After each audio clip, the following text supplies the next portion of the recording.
to acknowledge all of them.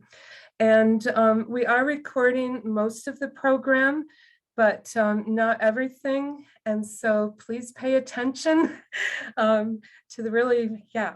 So our resource sharing committee members from CLRC, Stephanie Helscher, the chair from Upstate Medical University's Health Sciences Library, Stephanie Conley from Herkimer College Library, Shanti Shoemaker from Onondaga County Public Library, Aiko Kane from Mohawk Valley Community College, Michelle Hines from Lemoyne, and Marta Loomis from Onondaga Community College, Peggy Craig from SUNY Morrisville, and Laura Dixon from St. Elizabeth's College of Nursing.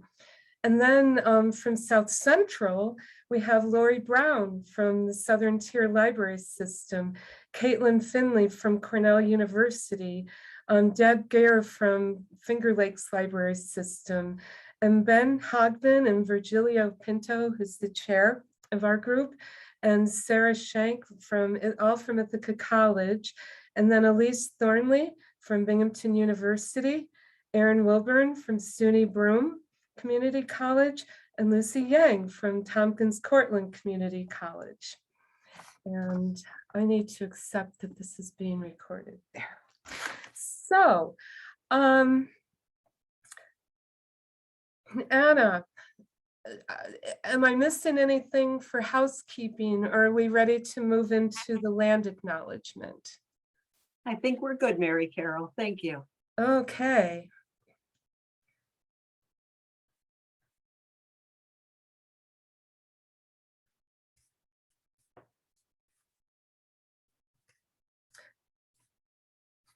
Oh, I'm just looking,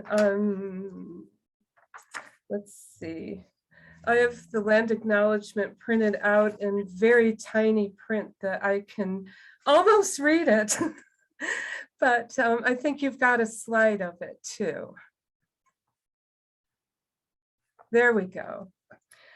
So yeah, we also want to acknowledge that we live and work on the traditional territories and homelands of Indigenous peoples. And we acknowledge that we are using equipment and high-speed internet not available in many Indigenous communities. And these technologies leave carbon footprints and contribute to changing climates that disproportionately affect Indigenous people worldwide. And so one way of showing support is visiting the 2021 National Tribal Broadband Strategy and the Center for Native Peoples and the Environment. And I did find an update. The broadband initiative is moving forward as of this August for Indigenous communities. And I'll post a link to the press release that had gone out about it. And also, you know, there is the American Indian Library Association too, that does really strong work. And it's a great source of materials and for understanding, and they take donations and financial donations. And Anna is going to play, and I think maybe she already did in chat, to provide the land. So if you're not sure whose land you're on, there's a map that can help. And I think she's posting that. And then in a moment, I will also post that other link for you. To everyone. Okay, it's kind of a long link, one click long link.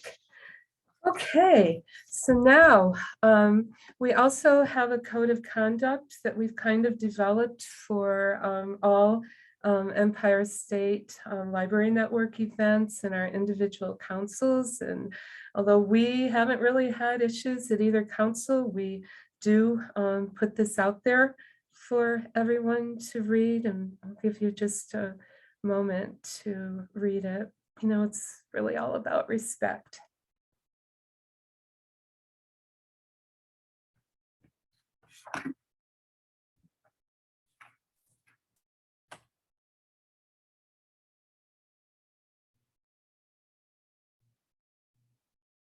We good? Any questions?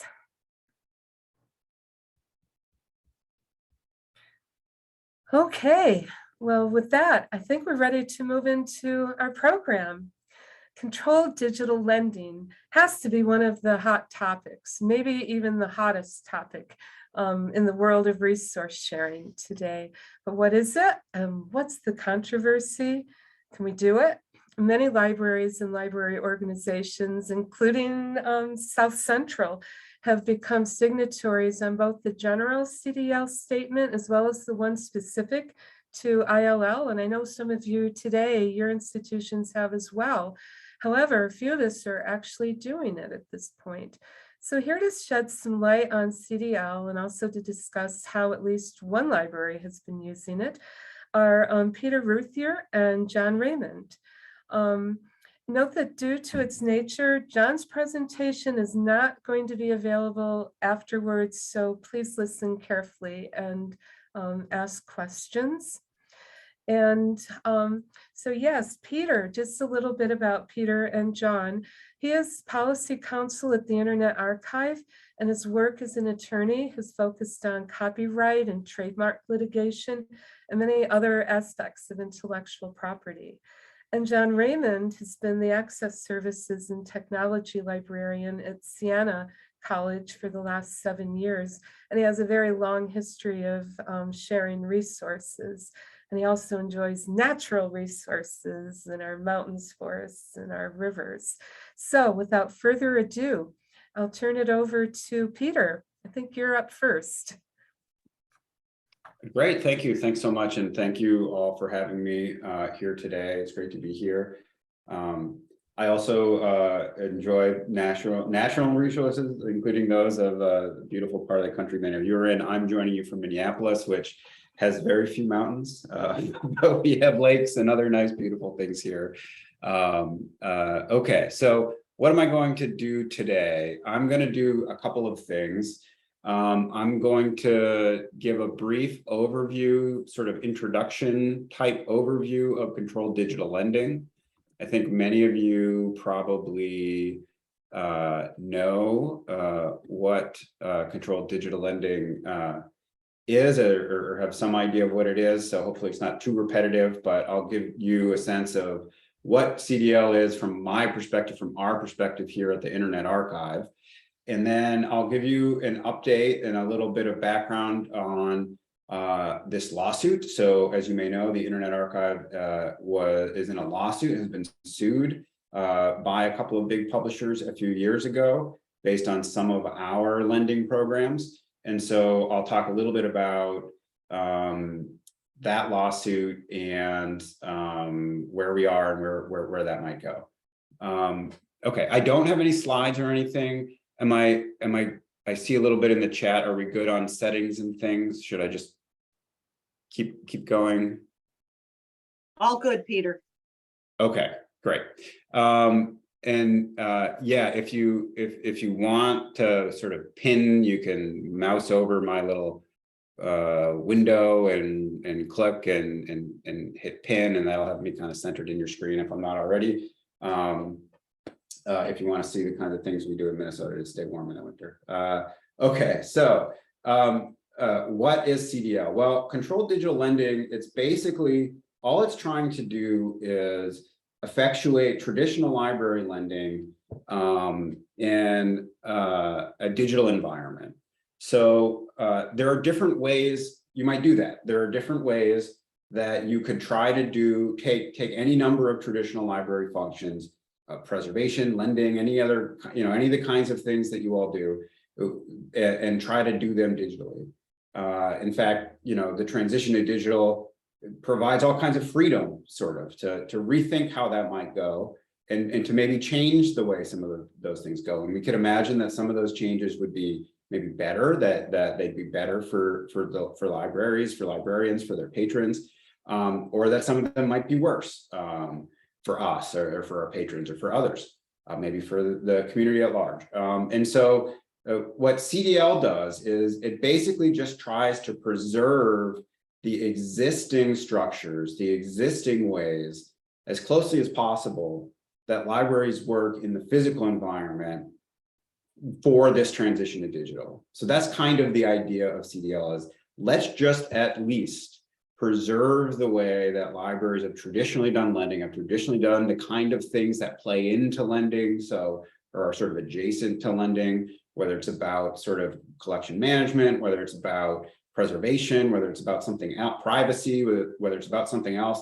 Let's try to keep those structures in a digital environment sort of as close as we can to what's going on in the physical environment. And of course, you know, part of that's because what we want to do is be able to preserve for libraries, librarians, and their patrons, the traditional set, the set of rights and abilities that they've had historically in this transition to digital.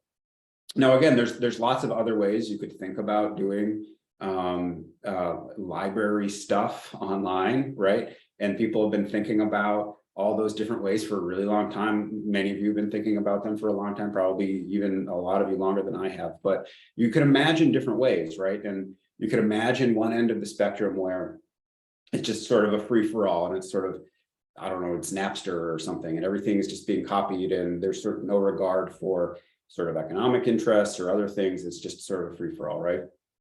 You could also imagine a different, like something on the other side, where things are more controlled by whomever effectively a copyright holder is going to be. So by the publishing companies, where things get more expensive, where libraries lose some of the traditional rights and their ability to perform some of their traditional library functions, or maybe all of them or something like that.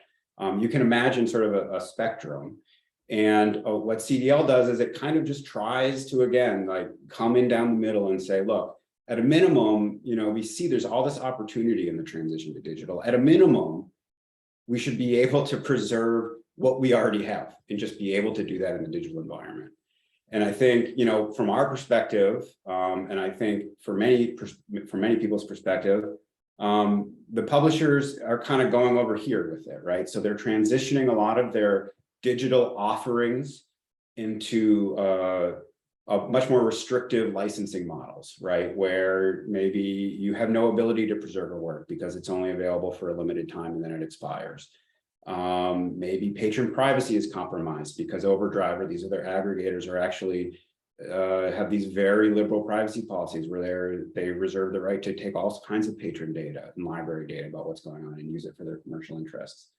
Maybe it's much more expensive because you know, you only get 26 lens and it costs a lot more than buying a physical book. Maybe there's all kinds of other things, you know, that are different.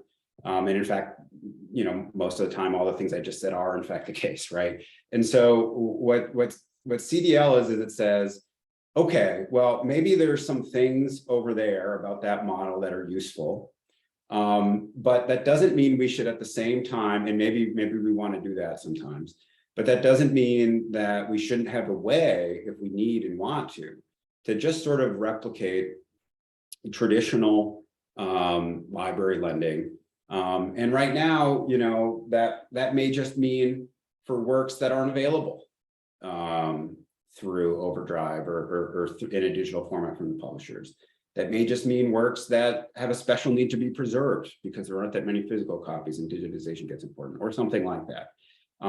So every library who's considered it gets to think about how they want to implement it, but that's the basic idea of what it is. And then, you know, again, before I get into sort of the rules, what I would just say is there can be other ways. So when people think about controlled digital lending, for a while, what they've tended to mean is the things, the kind of approach that's laid out in the white paper and position statement that was mentioned earlier, which are at controlleddigitallending.org.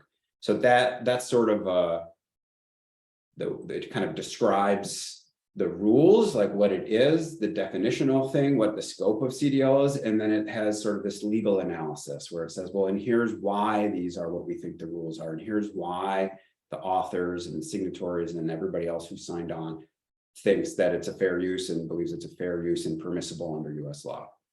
But there are other ways to do electronic or digital lending that sometimes are jurisdictionally dependent. So there's a Canadian white paper now that's in draft. Well, I think it's mostly final, but not actually published yet. That talks about how under the Canadian legal system, controlled digital lending may exist. They use the same term. There are a number of European analyses, and there's some case law out of the Court of Justice of the European Union that talks about how you might do digital lending within the European framework, which of course is quite different than ours. They have a public lending right and some other rules, but they don't necessarily call it controlled digital lending. But so there's other ways that you can try to do this. But again, to sort of try to cabinet, usually when people talk about CDL, what they mean is what you see when you go to controlleddigitallending.org. The basic framework that's laid out there is as follows. If you have lawfully acquired, if you library have lawfully acquired a book, so you bought it, it was donated to you, you didn't just find a copy on the internet, but you've lawfully acquired a book, it's been bought and paid for, you can digitize the book and lend a copy of the book once at a time. So what you're basically doing is you are substituting a physical lend for a digital lend. So you own the book, you digitize the book. That book could be lent physically. While it's lent physically, it cannot be lent digitally. Or you could choose to execute the loan digitally. While it's lent digitally, you can only lend one if you only own one, and that physical one has to be put on the shelf. You have to have some kind of circulation control. It should not be circulating at that time. And so the basic idea is you're just lending the book you own. You're just doing it online instead. You're just doing it digitally instead. Now there's two other sort of limitations. One is what this position statement says is that the lend should be sort of analogous to a time period for physical lending. So it's not just a giveaway. It should expire in 14 days or something like that. Maybe it can be renewed. Maybe there's a wait list, but it should be analogous to physical lending because we're just trying to do the same thing we've always done physically in the digital environment. And then there's another thing, which is what tends to be referred to when we talk about this control piece, which is there needs to be some kind of digital rights management, some kind of software control to make sure that a patron can't just make a bunch of copies of it, right? Just like we wouldn't expect a patron would borrow a library book and then photocopy every single page. And if somebody was coming in every day and trying to photocopy every single page, like that wouldn't be cool, right? You have to have some digital rights management to prevent the copying and redistribution of the digital work while it's being lent.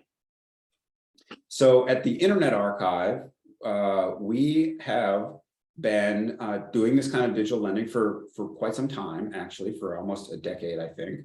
And that's the way we do it. So the books are lawfully acquired, we digitize them, and we use, again, like I just said, this is the way we do it. We use this digital rights management software. We use a program called Adobe Digital Editions.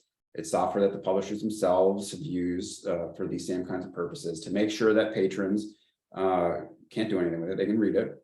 And then the loan expires and it goes back into the queue and another patron can check it out at that time. So that's sort of CDL in a nutshell. Again, hopefully I didn't, belabor the point too much. Again, the website, if you go to controlleddigitallending.org, the white paper's there. It lays out sort of 1, 2, 3, 4, 5, 6, these kind of rules and the legal analysis about why, all the authors and signatories saw this as fair use. Okay. So that's CDL. So what's with the lawsuit? What's the controversy? What's going on? Well, like I said, we've been doing lending for digital lending for quite some time. And a number of libraries have been doing some kind of digital lending for some time. Like I said before, libraries make individual choices about maybe what parts of their collections they think are appropriate for CDL or other things like that. But but people have implemented some kind of program here or there for some time now. When the pandemic hit, a couple things happened sort of at once, I think, and one was Internet Archive expanded its lending. It did something else that it called the National Emergency Library. And then the other thing that sort of happened was everybody sort of, I guess, panicked a little bit. Everybody was kind of like, oh my gosh, what are we going to do? And so our reaction to that was to do this expansion, to do the National Emergency Library, to say, wow, we're in this emergency. Well, I mean, Internet Archives, I wasn't there at the time, but Internet Archives' response was to say, we need to respond to this emergency by ensuring everybody has access. Library doors are literally closed. We need to do something to make sure at least, people who could previously go to the library can get some kind of access. The publishers, I think, responded to the pandemic in a way that, many corporations like we did, which was, how are we going to make sure we make money? Everything's going online. It's more important than ever that we exercise control over the digital library ecosystem. So they sued the Internet Archive in at the very end of May, or I think it was June 1st, 2020, so a very early pandemic. At the time, there was a bunch of analysis that sort of made it looked like, because of the rhetoric in their complaint and some of the commentary around it, that the lawsuit was really mostly about this National Emergency Library that was done for a few weeks, where access was expanded. It turns out that the lawsuit now, which has been going on since that time, it's still ongoing, is really focused on controlled digital lending. So there's, a few ways you can tell, but just to give you an example, the parties have now submitted a bunch of written arguments to the court about why they each should win. So Internet Archive has submitted a bunch of written arguments to the court about why we believe controlled digital lending as practiced by us is a fair use, and also about the National Emergency Library, and the publishers have said why they think it's not. 99% of that briefing, which addresses the case at large, was about CDL. Is almost all about CDL. The NEL, the National Emergency Library, was a couple of paragraphs in the publisher's opening brief. So this is a fight that the publishers sort of chose to have. And what they would like to do is get a court to sort of bless the kinds of controls, the sort of licensing model, basically, that they're trying to impose on libraries, and issue a ruling that says CDL, as practiced by the Internet Archive, at least, was not a fair use. So that's the lawsuit. I have just a couple minutes left, I think. So I'll just sort of briefly talk about the process in the lawsuit. I don't think I really have enough time to get into sort of the legal arguments and things, but just so you have a sense for like where it is, where it's going, and a little bit what's going on in the background. So while the lawsuit's been going on, by the way, lots of people, including us, are doing some form of CDL. So again, the lawsuit was filed June 2020. What happened since then is the parties have been engaged in discovery for most of that time, which is this process where each party gets to exchange documents and information that sort of culminates in these formal interviews called depositions. Some of you may have got roped into a deposition here or there for some reason, and it's not the most fun thing in the world. This is a long, expensive process. This is what happens in all civil lawsuits in the United States. So it's not sort of unusual, but this is how it works in federal court in the US. So that's been going on most of the time since the lawsuit was filed. It takes a long time and it's quite expensive, millions of dollars. It's very distracting. It's a big deal. So we've been sort of, fighting the good fight. It's through discovery. That's what you have to do when you get sued. That's if you want to defend yourself.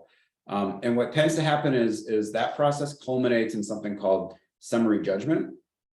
And summary judgment is a way that you ask the court to rule in your favor, to decide the case, either throw it out or sort of say you win, right?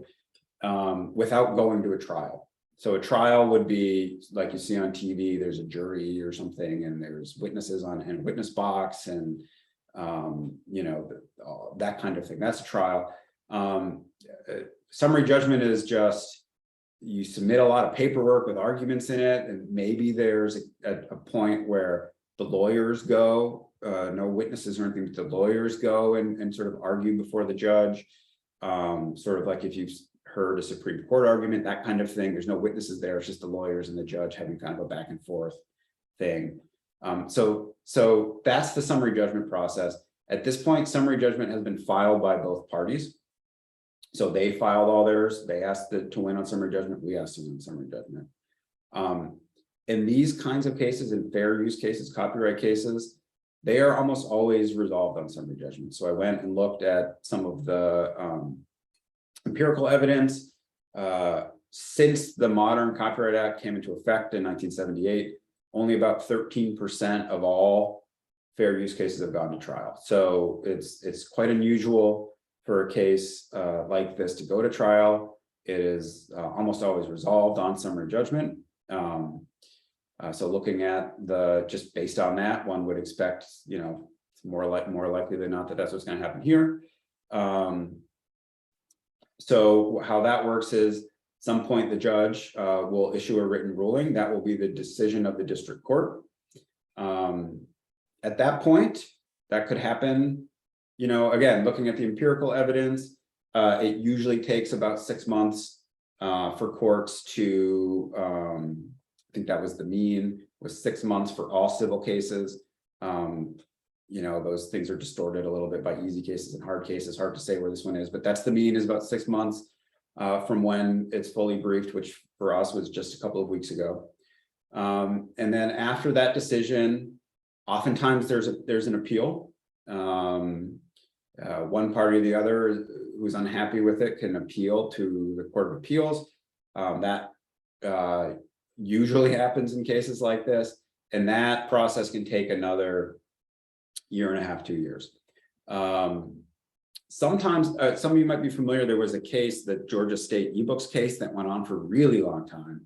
And that case went up on appeal, and then it came back down, and then they had to do it over again. And they can't. Sometimes that happens, and things just go on for years and years and years. It's just too early to say whether that's going to happen here. So I think I'm just about out of time. I'll just stop by saying, you know, as I said, CDL, there's going to be a decision from the district court coming in, I don't know, like I said, the average is 6 months, but it is likely to keep going for a long time after that. So many institutions are continuing to find ways to do some kind of digital lending in the interim. And so what I would say is it is not too early to be having discussions if you're in an institution that has an office of general counsel, or if you're in, or if you know, if there are other people in your institution that want to be talking about these things. It's not that you should just sit on your hands forever. I think now is actually the right time to be having those kinds of decisions if you haven't had, or having those kinds of discussions if you haven't been having them already. Looking at the chat, the answer is yes. So the judge could absolutely make a different decision about the National Emergency Library and about controlled digital lending. The judge sort of has the ability to exercise a lot of discretion in how he in this case, how he decides the case. So technically, his job is just going to be to decide the dispute between them and us. So at a very narrow technical level, he's only going to be siding NEL as Internet Archive did it, CDL as Internet Archive did it, with respect to the specific books that the publisher identified, period. In fact, he's likely to write an opinion, like a document that's going to be 20, 30, 50 pages long, that talks about all his reasons, you know, for why he thinks what we did was all great, all bad, sort of great, sort of bad. And he's going to explain a lot of things in there about how he came to his conclusions.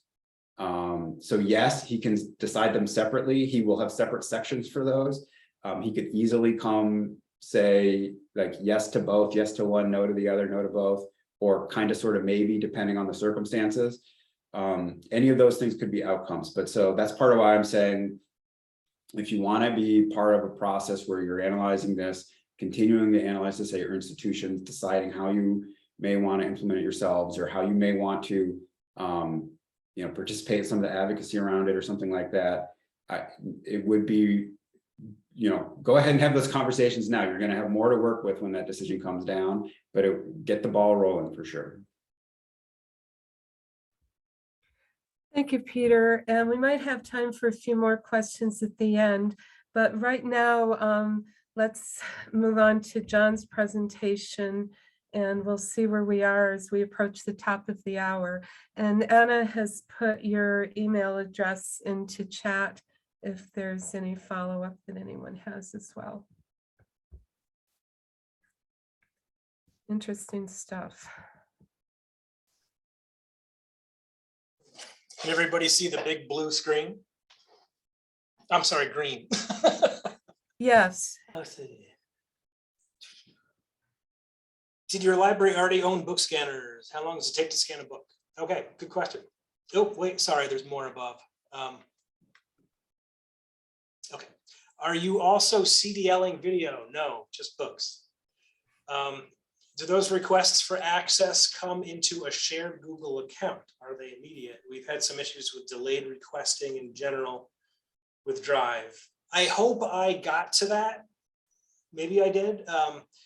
But yeah, it's got its problems. Like I said, this is all an automated or all a manual process. There are some delays. I mean, these are human beings behind the scenes, right? It can take, it's not immediate at all. Let's see. Last question that I see, did your library already own book scanners? Yes, we do have a couple of book scanners. How long does it take to scan a book? Like I said, I'm not going to lie. This requires a considerable amount of staff time to do well and to do in compliance. Scan a book, I mean, a couple hours maybe, depends on the length of the book. Typically what we get, we encourage faculty to just use certain chapters. But if they do want the whole book scanned, we do scan the whole book if we've exhausted all other options to purchase the material as an ebook. Hope that answers your questions, and thank you. And Anna put your email in chat as well.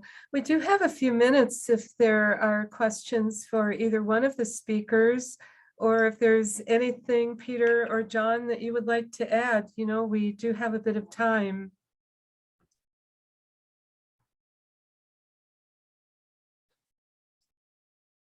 One for Peter.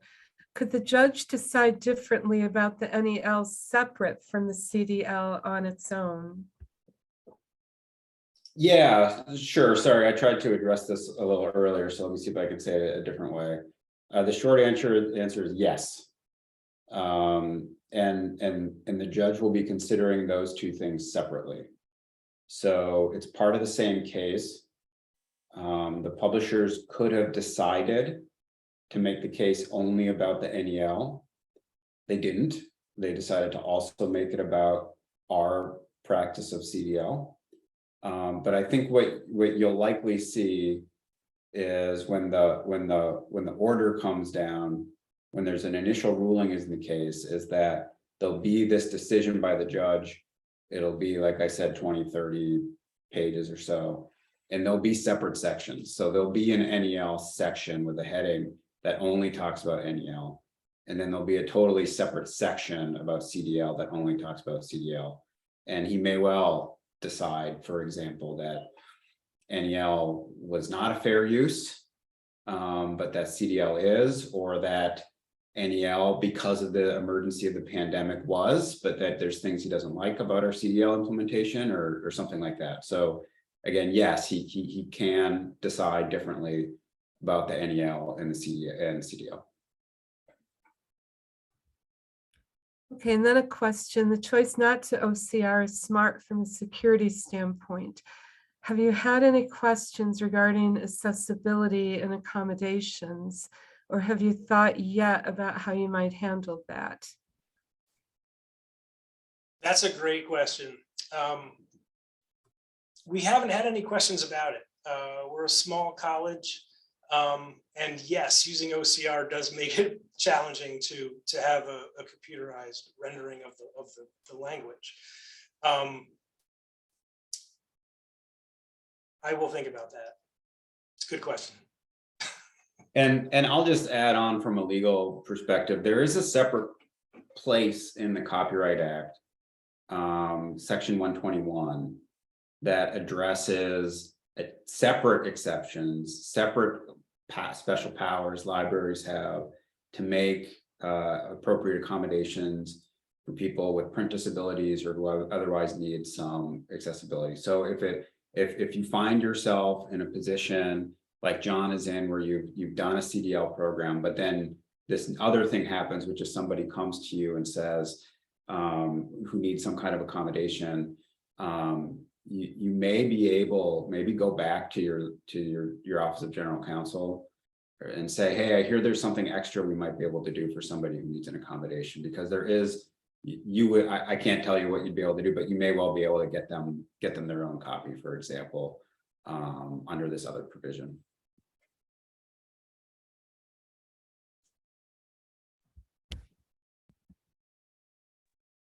Okay, and then, oh, did you see that, Peter? Yeah, so I think the question from Judith is, do you anticipate that a favorable ruling might lead to the possibility of larger scale alternatives? You know, here's what I would say. I don't know if this, I don't know how much this answers your question, but here's the way I would think about that. I think that if you read all the briefs, and they're publicly available, you can go read them. If you Google Hachette, the Internet Archive, you can read them all.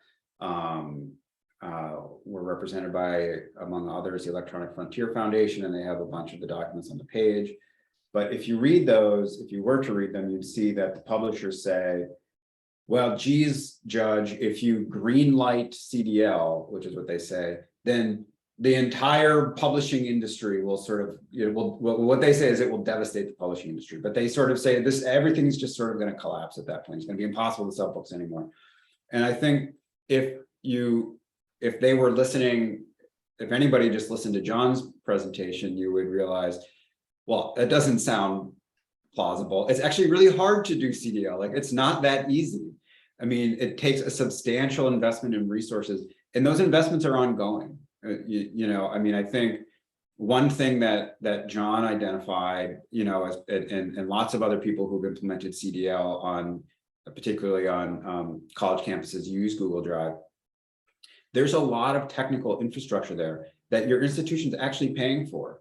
So it's not like Google Drive or like having a system where you can store works and control access is a free thing. It's actually really hard to do that. And then if you heard John say, well, what does it take to make a digital copy of a book? Well, you know, it could take hours, and you've got to have the equipment, and you've got there's a lot of infrastructure costs. There's a lot of staff time. There's a lot of things that go into that. And, you know, one of the things about the Internet Archive is, you know, publishers and others sometimes like to try to say that we're something that we're not. And the one thing that we definitely are is just like a nonprofit institution who's mission driven, who's only doing this because for the same reasons that you do it in your own libraries. And so how you cover the costs of all of that,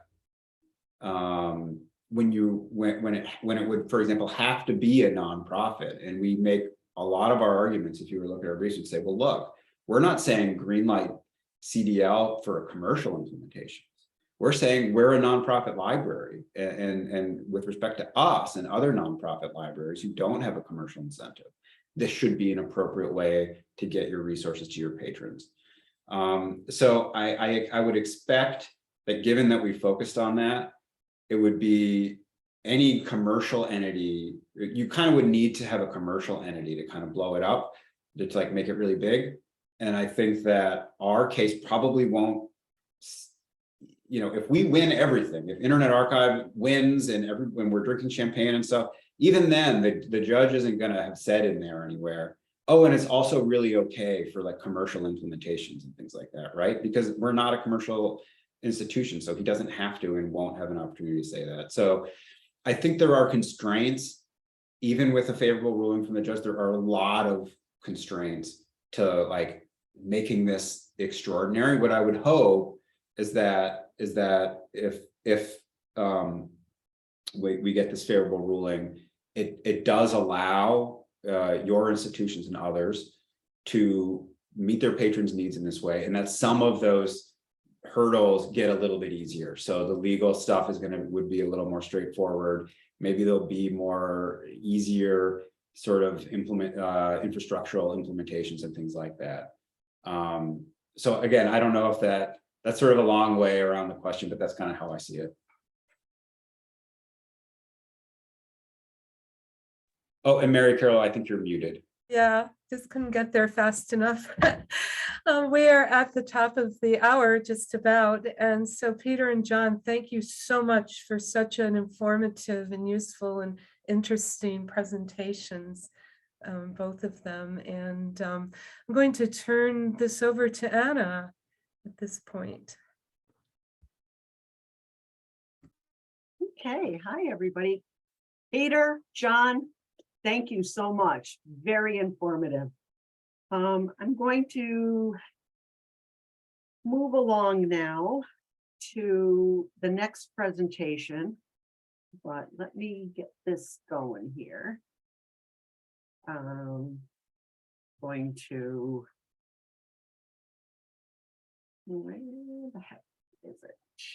There it is. Can't seem to find it. But what we will do, the next stop in our presentation is what we're calling shuffle, and it's delivery issues.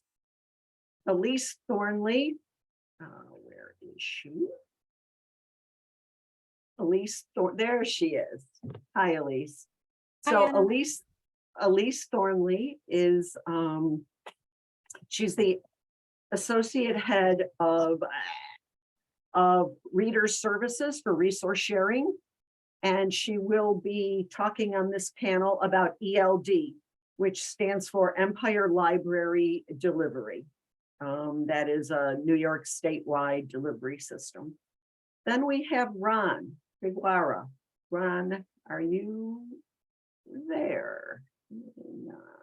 There you are. Okay, thank you. Ron is the resource sharing manager at Syracuse University, and he will be discussing UPS, their delivery in UPS, and FedEx. And then we have Alison DeMers. She is the, where is she? Alison, where are you? There you are. Okay. Hi.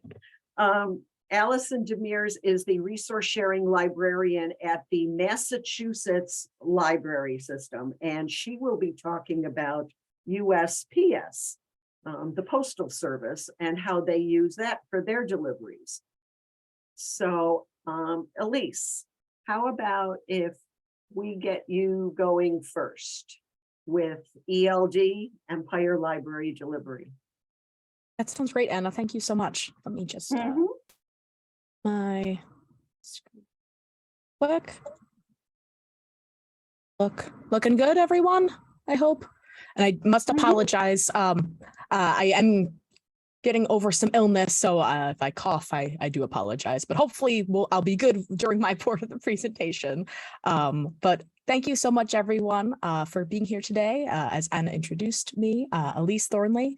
Associate Head of Reader Services for Resource Sharing at Binghamton University, and I'm here to talk about Binghamton University's experience with Empire Library Delivery. But before I get into that, I'd like to give some context into Binghamton University and resource sharing in case you're not familiar with us. Binghamton University has approximately 16,000 full-time enrolled students, including part-time. It puts us a little over 18,000. We provide borrowing, lending, and document delivery services. Those are provided by wonderful staff, 5 full-time resource sharing staff, at least half a dozen staff across our library locations, and many wonderful student staff. So I really want to thank everyone at Binghamton who participates and helps with our resource sharing. They're what makes it great. We use OCLC to lend and borrow, our symbols BNG. We use Alma resource sharing with SUNY libraries and Rapid ILL. We also do take requests outside of those. Please reach out to us via email if you do not participate in one of those services. We'd be happy to lend to you. We're also a part of many consortia, which includes the IDS project, ESLIN, we are in SCRLC, Shares, Rapid, SUNY, a lot of different consortia, a lot of great folks to lend and borrow with. We are in the process of a couple of pilots, an ebook pilot with ProQuest and purchase on demand pilot in coordination with our own collections at Binghamton University, and those are both going pretty well. So we primarily use for shipping Empire Library Delivery and recently FedEx. We were on a UPS contract, but now it's FedEx as of, I think, a couple months ago. So I wanted to give some quick and dirty data from our last fiscal year. We borrowed over 14,700 materials.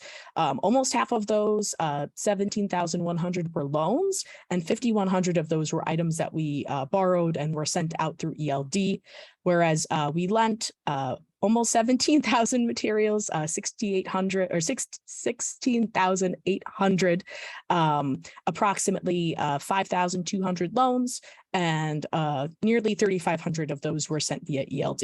And a big shout out to all of our shipping staff, all of the staff at Binghamton who handle these bags. 4,550 ELD bags were received last fiscal year, and we shipped out 5,300 bags with 8,570 items sent. So woohoo! Can't thank my staff and ELD and all those folks enough. That's quite a lift. So I'd like to talk a bit about the pros of ELD, and I will go into some of the cons of ELD, of course, in my slide after this. But I definitely think that the service, at least for us, is very reasonably priced. And like I said, before we used FedEx, we had used UPS. And as you all are probably aware, the cost of shipping, as well as many other things, has increased. So I did a little bit of data dive, and I saw that we saved at least $20,000 in shipping using ELD versus if we had went with FedEx or UPS. So that's really significant. This service also can allow libraries with smaller budgets to participate because it's a relatively reasonably priced service. You do not need to purchase any shipping materials. Empire Library Delivery will send beautiful blue bags to you. They come in 2 sizes, large and small. Over my many years at Binghamton, I have not seen too many things that have not fit in those bags, but I am pretty sure that you could contact folks at ELD and they might be able to work with you getting those packages sent still through the service, and maybe not in the bags, but that's a question perhaps for ELD themselves. And you can, in fact, use packaging materials. So if you had a DVD or a CD, you could pack that inside a box inside those ELD bags, but it is recommended that you're not sending, fragile, irreplaceable materials through ELD. I'd like to say too that the service, responsiveness, the customer service is really excellent. I have worked a lot with Maria. She is a wonderful person to have in your corner and communicating, with libraries, with the vendor, with the courier. She's wonderful. And supporting her is a really robust website, a manual, an FAQ with lots of different forms for different needs. So there's lots of information available on the ELD website should you have a question. In the past couple of years, another pro is that ELD moved to an online shipping system and label printing system. For us, I know my staff love this. We used to have to do things manually, which was time consuming, but this is a lot easier for us to print and process and on our own end kind of track when things are being shipped out. Additionally, recently you can request refunds for materials that are lost through ELD. There is information on that on the website, and something you would coordinate with Maria and folks at ELD to replace those materials, and that's a fairly new thing. You are also credited for missed stops. So when, for whatever reason, if your driver that is assigned to your institution does not show up, you can be credited for those missed stops. You just need to reach out to ELD using one of those really nice forms. Next, turnaround time. I did a quick data dive, and it looks like ELD is faster on average in comparison to non-ELD by about a half a day, which is something to say, it's at least on par, if not a little better than other services and other shipping venues that we can go with. And lastly, there is a set delivery window that the ELD drivers are supposed to deliver in. Typically, you'd receive at Binghamton, we receive it within that window or earlier, which we do not complain about. We have folks in the building at 7:30 who we are appreciative of, and will bring those up to us so we can get processing on the way. Going to move on to the cons. So there have been reliability issues in the past, and not as much recently, but they pop up from time to time. And those are inconsistencies with drivers, coming on a timely fashion, or, having the same driver, or communication between drivers and hubs, where the bulk of those materials are being processed for the drivers to pick up. And that's to say, I think this is, again, a larger issue in the economy, but there is turnover, and that affects, drivers as well. So you might have a really great driver who's super communicative, and that person leaves, and you get someone who's not as great. The impacts of that reliability, it impacts our ability for my staff to receive those materials at our main library, at other library locations. It impacts the timely arrival of those materials for our patrons. They might be waiting to do their research or studies, and that material is pretty integral, so that can be an issue. And that also delays check-ins for borrowed material. So it might, we might be in the process of invoicing someone, and the material is just in transit. So there's that as well. There have been delivery inconsistencies, and I would like to say that this has also improved in the past, I'd say, couple of months, but it does exist. So sometimes we don't get that delivery during the delivery window that we were quoted. Sometimes it's really late, and that goes back up to those earlier impacts I talked about. Based on what ELD has stated on their website, the turnaround time should be, technically, depending on location from these libraries and hubs, between 24 to 72 hours. Just to note, and at our library in particular, we have had sometimes a feast or famine sort of delivery, where maybe one day, our driver comes totally on time but has nothing to deliver for us, and the next day there's like 60 bags to open. So that can be very problematic, as you can imagine, for staff, for processing, and then to get those out for our patrons. As it stands now, there is no tracking, so there's no way to track those lost or delayed items. There, like I stated earlier, there is a way to request a replacement if something does hit a criteria, but that is, of course, problematic, that there's no way to say, oh, this is just taking a little while longer than it should, and it's at this hub. There's also currently a one-size delivery pickup. So that means that we have 5 days of service, which at Binghamton is wonderful. We love 5 days of service. We need 5 days of service, but that's not suited to every institution's needs. Some may need more or less, or probably less, which would save them time and money, and also, drivers' time and money as well, which is something, at least for SUNY, that's something that we're looking into changing for our next contract. And currently, all SUNYs must participate in this 5-day turnaround, or 5-day pickup and delivery. Lastly, we have to manually report our monthly statistics, which is not a huge issue, but it is a little bit of additional labor that maybe hopefully we'd be able to just pull from a database and send along the way, which would probably save, my staff and staff at ELD and Eslin more time. And that's what I have for y'all this afternoon. Thank you so much for listening. If you have any questions, happy to answer those, I think probably at the end of our presentations, but please feel free to reach out to me, Thornley at binghamton.edu. Maybe I'll send you some cute cat pictures too. Thanks so much. Thank you, Elise. I do have a question, but we'll save that for the end, okay? Ron, you are up next and you will talk to us about your UPS and your FedEx, UPS/campus ship and FedEx. Thank you. Yes.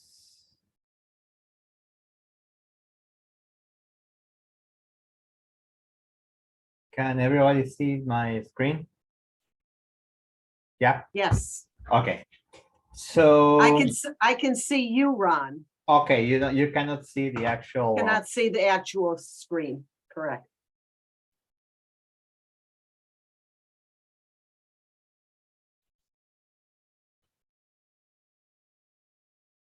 What about now? Do you see the PowerPoint? Yes, You we can see do. it. We are good to go. Cool, good. So to talk a little bit about Syracuse University, let me make sure I'm in the right place. So just general information, our symbol is FYD, and we provide borrowing services for faculty, students, and staff here at the university. We serve around 22,000 students, and there's roughly 5,000 employees, 1,700 faculty members. And we also provide ILL lending services to domestic and international institutions here in North America and also abroad. The delivery methods that we have are the state courier ELD. We use regular mail, the USPS for domestic items. We also use UPS for domestic items, and we are also using now FedEx for international.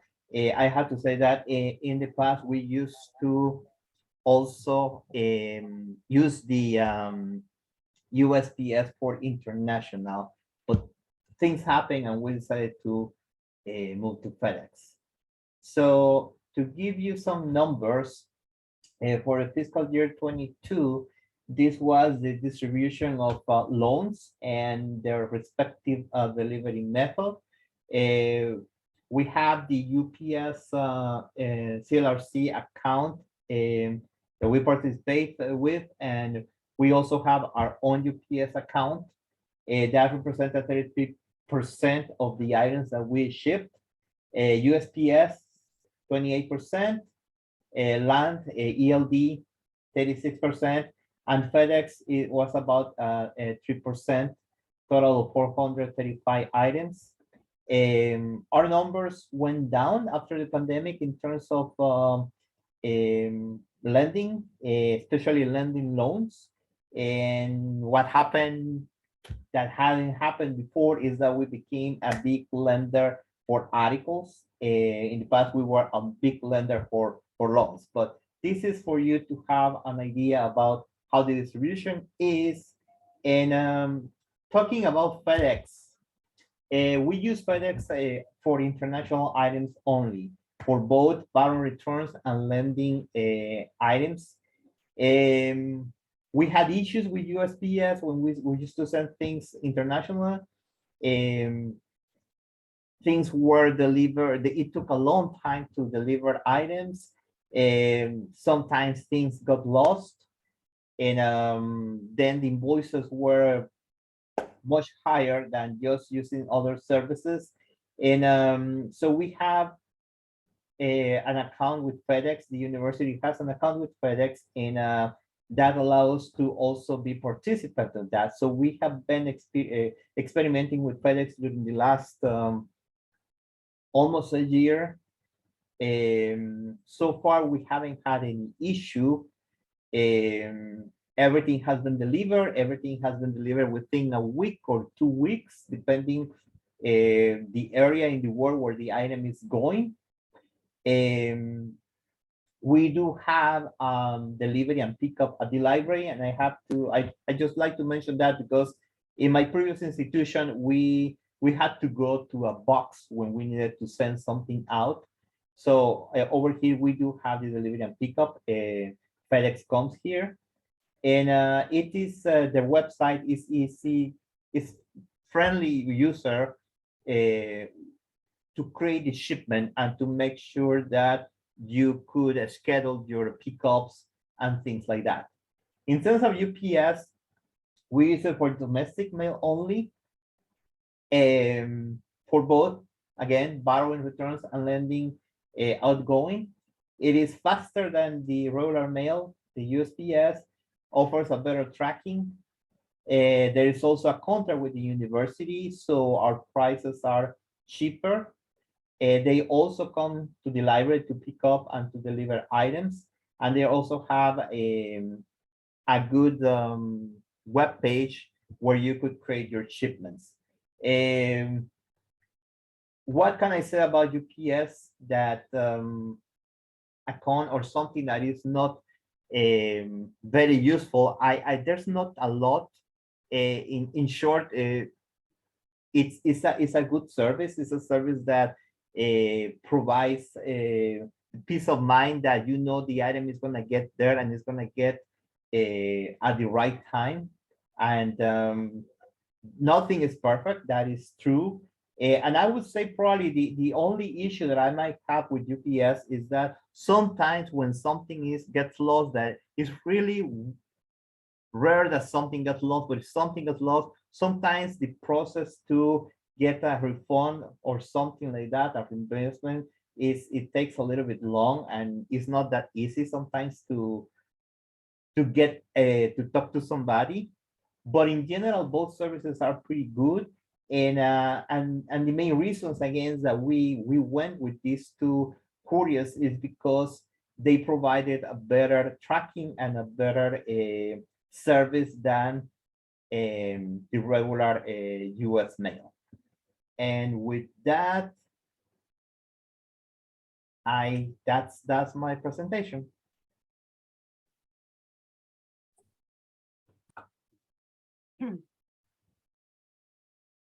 Thank you, Ron. Thank you very much. Actually, something that you said was an issue with me here or with us here at CLRC.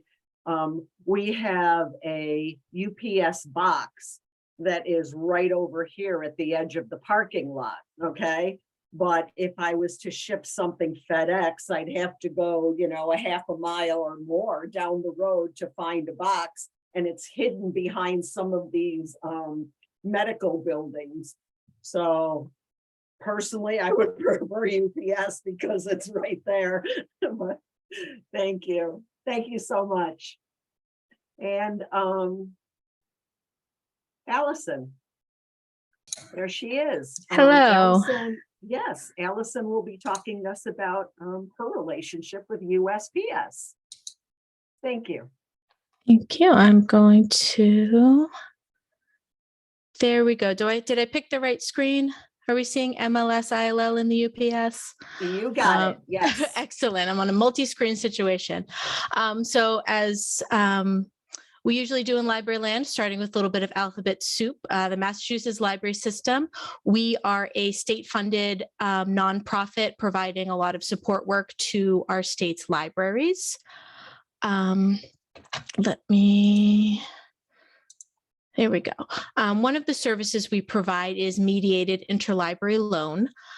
We borrow and lend under OCLC symbols MLN and OCD. We have about 1,600 member libraries across the state comprised of public, academic, school, and special libraries. Out of those, about 250 of them are active users with us for ILL. A lot of our member libraries, especially the academics, they do their own ILL, right? We're not doing UMass Amherst's ILL for them. They're doing that on their own. And we filled, just for a little context, we filled just under 12,000 borrowing requests in the last fiscal year. So we recently resumed lending after shutting down in March 2020. We had a couple starts and stops to it, but we have one of our symbols turned on right now for lending, which is MLN. So in the first 3 months of this fiscal year, we mailed 386 packages with USPS. And then out of the items that we borrowed, for our member libraries, about 2,500 of them had to be returned via the post office. That was about 81% of our ILLs for that time. The remaining ones would have been returned via our version of ELD. So, if we're borrowing from UMass Amherst for one of our public libraries, that would get returned via our courier system. I will mention that there are other systems in place for a lot of our libraries, especially our public libraries, to borrow from each other. So by the time it comes to us, they've already kind of exhausted a lot of their resources for borrowing through our delivery system. So I reached out to some of our member libraries to ask, what does going to the post office look like for you?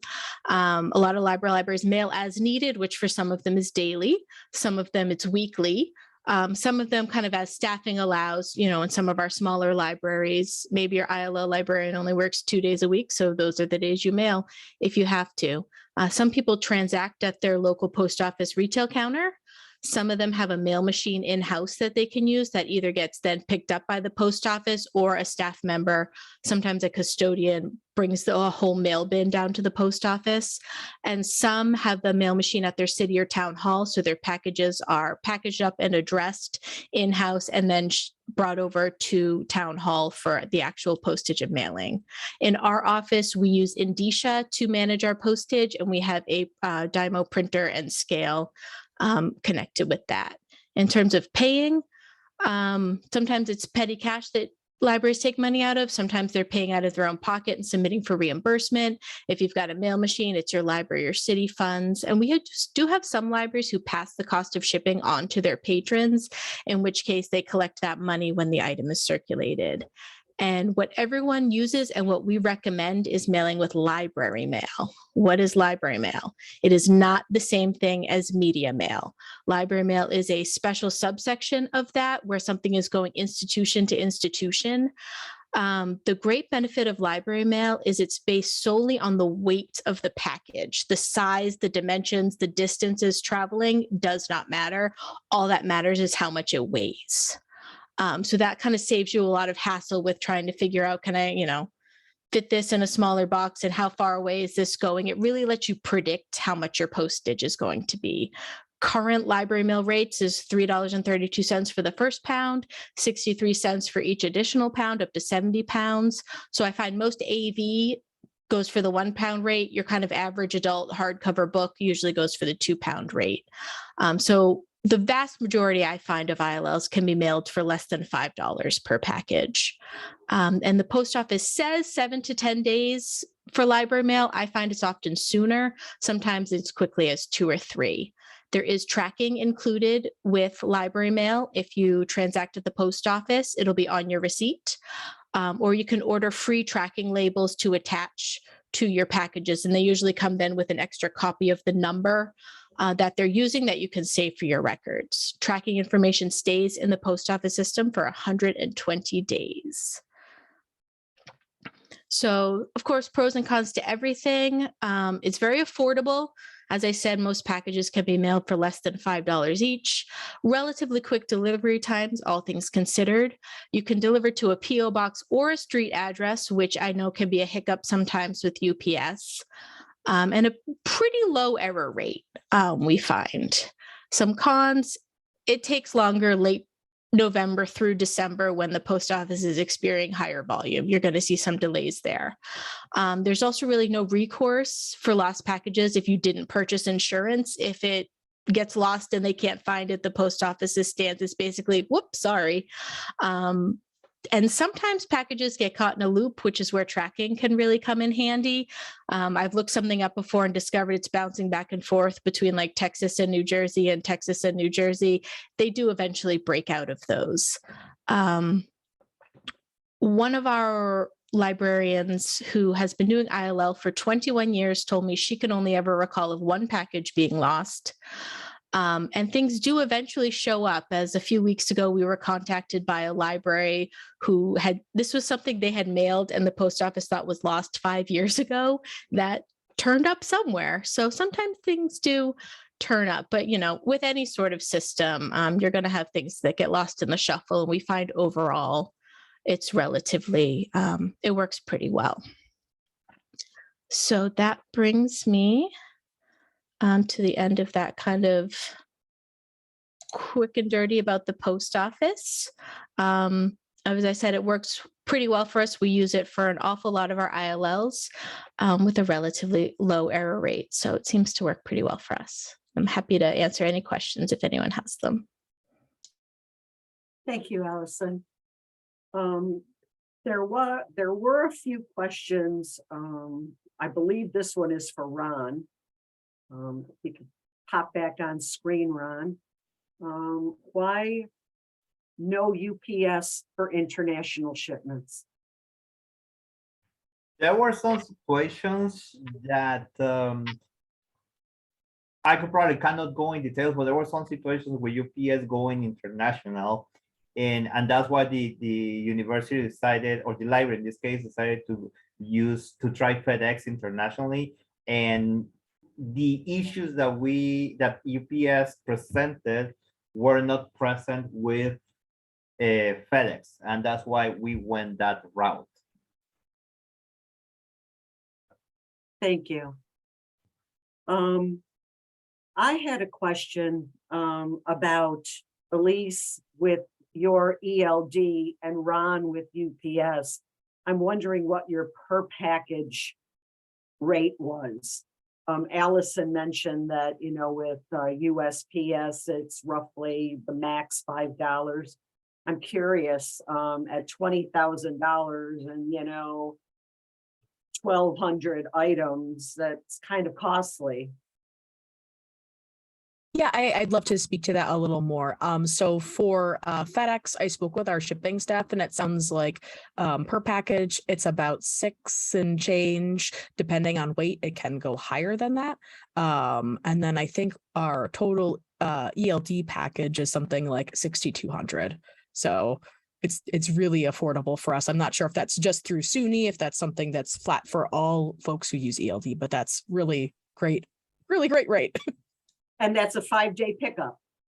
Correct, 5-day pickup.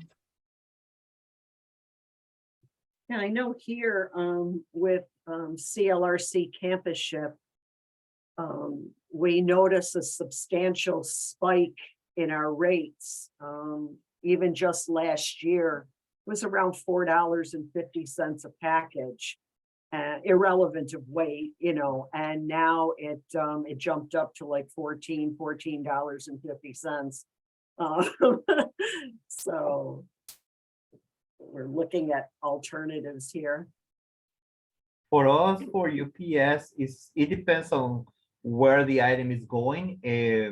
But I would say that the pound is around like $2.25 or something like that. So it's not that much. Not a lot of, not all many books weigh too much. But if we're talking about something that is like 5 pounds, it's probably around $11, something like that. And how did you get that rate? How did you negotiate that rate? Tell us. We were not involved because it was the university. It's a contract with the university, so we do get the rebate by being part of the university. It is funny because when you process the shipment, your price might be $5, but once everything is submitted and is seen through the university eyes, then those $5 become $2.50 or $2.25. So we get the real price until we get invoice, not when we're creating the shipment. Always the price is gonna be higher when you're processing the shipment. It's until the end that we get that rebate. Now, how did they do it? I honestly don't know. It was already in place when I came here. I'm assuming it's by volume, with the universities being so large that it's by volume. Probably. And Stephanie writes in, with the rising cost of shipping, has anyone changed their procedures for shipping? For example, looking to see if more items could go in the same package, or changes to the conditions that you would ship items to patrons. So are we looking at more per package or actually shipping to patrons? Alison, how don't. does that work with you? Do you actually ship to the patron directly or just the library? We We don't are- ship to patrons directly. We ship to libraries. I will say that for our end, when we're lending items, I'll take a glance through, and if, because when we're lending, items are sent to us from our member libraries through our courier system, and then we package them up and mail them out. So if I know I've got a couple things that are going to a certain lender or a borrower, I will kind of, make a pile over a day or two and then put them all in one box to mail them out, just to save a little bit on the shipping. And there are a handful of items that we won't lend because of how heavy and bulky they are. Is anyone familiar with Modernist bread? It's a 4 or 5 volume set about baking bread, and each volume weighs about 15 pounds. We will no longer loan volumes of Modernist bread because it's too expensive and it's too hard to find a box for them to fit in. So we do a little bit of that on our end. Any other comments from Elise or Ron? We also do, we try to put several items in the same package when they're going to the same place, the same university, as long as we are able to catch them. So we do try that. And I think you did mention something about mailing items to patrons. We did start that with the pandemic, and it was a success from the patron point of view. And now we're not doing that. We're just doing that for distance students. That's when we mail something to patrons, and that includes both interlibrary loan and library books.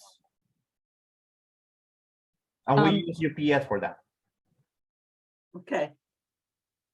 Yeah, to speak to shipping to patrons, whether it's ILL or local materials, we do not do that. We've talked about it in the past, but it kind of seemed like it wasn't a big enough draw from patrons, but that's certainly something we'd be interested in looking to in the future, potentially. As far as changing our procedures, we, during the pandemic, no longer did international shipping, and now that many things are starting to settle, we are looking into that once again, but that would be a condition where, depending on the location, we would charge a higher lending fee for that sort of thing. But as far as domestic, our shipping folks who do use FedEx, and then my staff who are processing the ELD, do try to get as much in there as possible going to a certain location. Thank you. Virgilio mentions that they are at Ithaca College, they are doing less UPS and more library mail. Alison, just from what you say and the cost effectiveness of the USPS, I think that's something that we should all consider, I think the added benefit for us too, since we're borrowing for a lot of small public libraries, is that to use the post office, you don't have to have any sort of account, right? FedEx and UPS require some sort of account to open, a lot of the time create your shipment. Also, there's a post office in every town. There is not necessarily easy FedEx or UPS system pickups in some of our, far-flung small towns. So there's that added benefit for us just coming from more of a public library service. We have some academic libraries that use our service, but it's overwhelmingly publics. So the post office for their end is just a little bit more accessible as well. Yeah, that makes sense. Get them into the hands as quickly and as efficiently as possible. Yeah, thank you. Okay, any other questions for Ron or Elise or Alison? Any other comments about your delivery?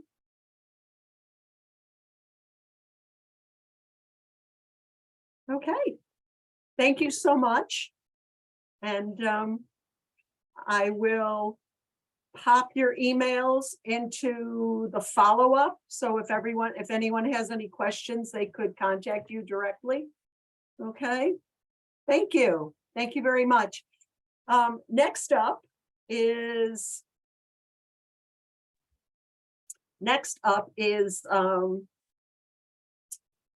day in the life of.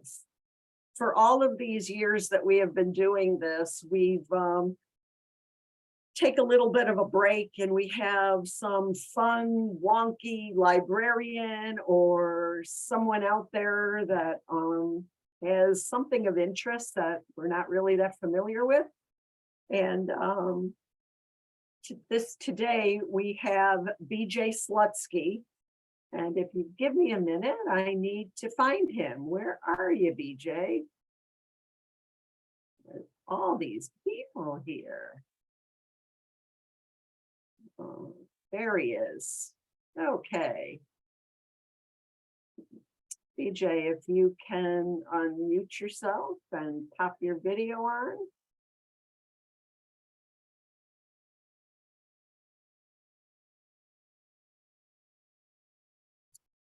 So, go from there. I'll give you a little bit of background on BJ while he's setting up. Oh, there he is. Okay. Hi there. BJ is a gaming instructor at the, okay. BJ is the there he is. The gaming instructor at the Crescent School of Gaming and Bartending in New Orleans. And our theme this year was, what have you been dealt? And so it just makes perfect sense to talk about a gaming instructor, someone that's a real poker pro. And BJ has extensive experience. I'm calling it extensive experience, working in casinos in Mississippi and Louisiana. And I was telling him earlier today that I actually stopped at a casino in Biloxi and I looked at it and said, nope, I'm out of here. But BJ will be giving us a brief overview of the gaming industry and an overview of the school's program, the teaching structure that they use, and a little bit about the student success. So go for it, BJ. Thank you. All right, good afternoon, everybody. Thank you for letting us, or bringing us into your world, I guess, for lack of a better way of putting it. I'll give everybody just kind of a quick overview of what we do here, and then we'll just kind of move on to any questions y'all may have. I understand that, as Miss Anna was telling me a little bit earlier, this is a little bit of a one-off from what you all are used to. So hopefully I won't bore you all too much, but I'll try to give you as much insight as I can as far as what we offer here, why people come to us, and things of that nature. So first off, let's just talk about the gaming industry in general. As far as gaming is concerned, whether you are in Las Vegas, whether you're in Tunica, Mississippi, whether you're in Atlantic City, on the Gulf Coast, or whatever the case may be, everybody in some way, shape, or form is looking for some form of entertainment. If people talk about gambling per se, what does everybody think about? They think about money, right? Well, when you're talking about gaming, that's what a lot of casinos try to push as far as the entertainment side, because casinos aren't just about money. A lot of times they're about different forms of entertainment people can get, whether it be shows, whether it be dinner, whether it be a bar, whether it be a sports book where everybody can kind of hang out.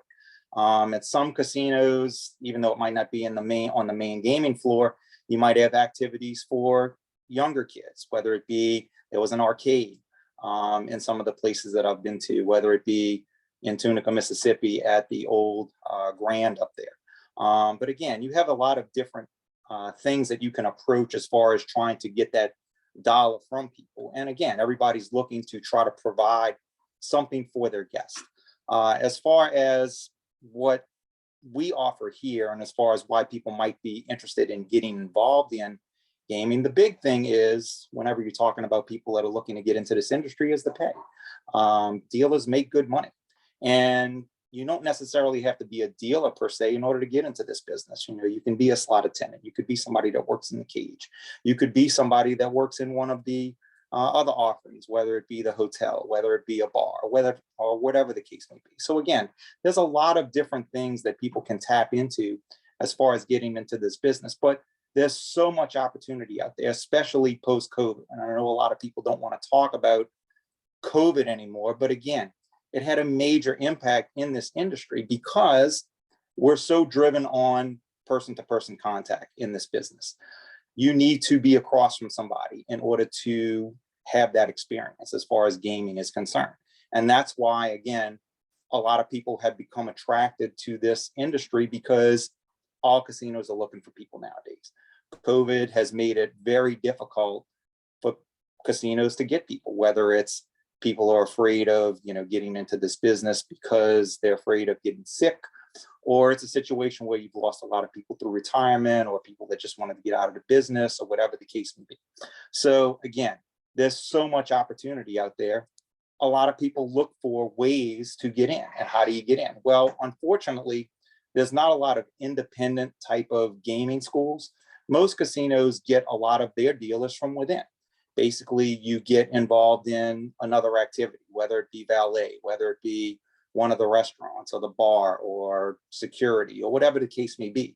And then down the line, generally speaking, the table games dealers make more than any other line personnel. So why do people get into this particular mode? Because again, there's a lot of financial incentive for that. Also, a lot of people get attracted to flexible schedules. Not everybody wants to work 9 to 5, Monday through Friday. And of course, in today's changing world, that's not always something that people can become a part of anyway. So if you want to work at a job that has a little bit more flexibility as far as timing, you can start anywhere from 8 in the morning till 4 in the morning, depending on how you want your shift to work. Also, especially nowadays, since the industry is so hungry for people, you get in situations where you might only work 3 or 4 days a week, but you'll make the same as somebody that works 5 days a week. So even though a casino dealer probably works over the course of an 8-hour shift with breaks and things of that nature, they might only work 5.5 hours, but they make the same as anybody else. So again, those are some things that kind of incentivize people as far as just getting in. As far as what we offer here at Crescent, now we have obviously the location in New Orleans, which is where I'm broadcasting from. We also have a location in Gulfport, Mississippi. We have 2 locations in Las Vegas, Nevada. And we used to have a location in Tunica, Mississippi, which opened shortly after Katrina knocked out our New Orleans location for a while. But unfortunately, again, going back to COVID kind of knocked them out of the equation about 1.5 years ago, unfortunately.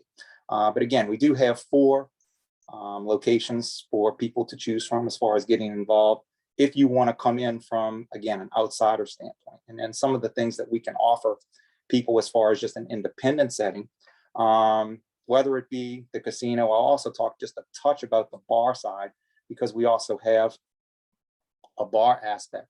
But if you want to take that particular course, we have a full bar. Basically it's a long, bar setting where you have different, obviously we don't have booze behind the bar itself, but you have different colored waters or whatever. And basically what they'll do is they'll take those bottles and they'll make drinks. And we have, a formal program that basically what they'll do is they'll learn how to build different things as far as, different types of drinks. Obviously, drinks can get a little bit more complex depending on what customers order or where you're actually working. If you're working in, just a hole in the wall bar, it's probably mostly going to be, very simplistic things that might only take, 1 or 2 ingredients. But if you're working in fine dining, you might be in a situation where you have multiple ingredients that you have to deal with and things of that nature. I'm not too much of an expert on that side of the house, but again, that is something that sometimes people are attracted to. As far as the gaming side, which obviously is more my neck of the woods, we do have gaming tables that people can practice their dealing skills. Also here we offer more of a formalized program, whereas if you go to a casino per se, and let's say you're an internal hire, So let's say you worked in security. Let's just take that for example. And you say, hey, I want to get involved in table games. It'll be okay. If you've worked in that particular aspect for a while, usually it's 90 days or 6 months, depending on what the casino or industry's policy are. Then you'll say, hey, I want to get into table games. And if you meet the criteria, basically they'll screen you. You have to take a math test and all of that other good stuff. And then you'll actually go through their program. But unfortunately, for a lot of those situations, you don't really have a formal written out syllabus style academic kind of environment, just because a lot of times you're going to be taught by people that come from the floor. Basically the supervisors will kind of double up as a teacher. So if it's on their shift, let's say that class is going to be offered 10 to 6, Monday through Friday for 3 weeks. Well, you're not necessarily always going to get the same person, because depending on who's on duty that day or whatever, they may be tasked with teaching the class that day. So again, you have a little bit of variety and inconsistency, unfortunately, as far as the situations. Now, of course, obviously, you're going to be taught more along the lines of that particular casino's protocols, whereas we teach more of a generic or we take more of a little bit of a generic approach. And that's because, again, depending on where you work, whether it be Harrah's, New Orleans, whether it be Boomtown, Harvey, which is where I work currently, whether it be you work at the Beau Rivage Casino, and obviously I'm talking about a lot of casinos within this market because that's what I'm a little bit more familiar with, but every casino has a little bit of quirk as far as how they do things, whether it be writing up tote slips, whether it be writing up fill slips, whether it be, taking in money or whatever the case may be. So again, we offer a little bit more of a generic style, and we can teach with a little bit more flexibility because we have instructors that come from different casinos. That's obviously where we recruit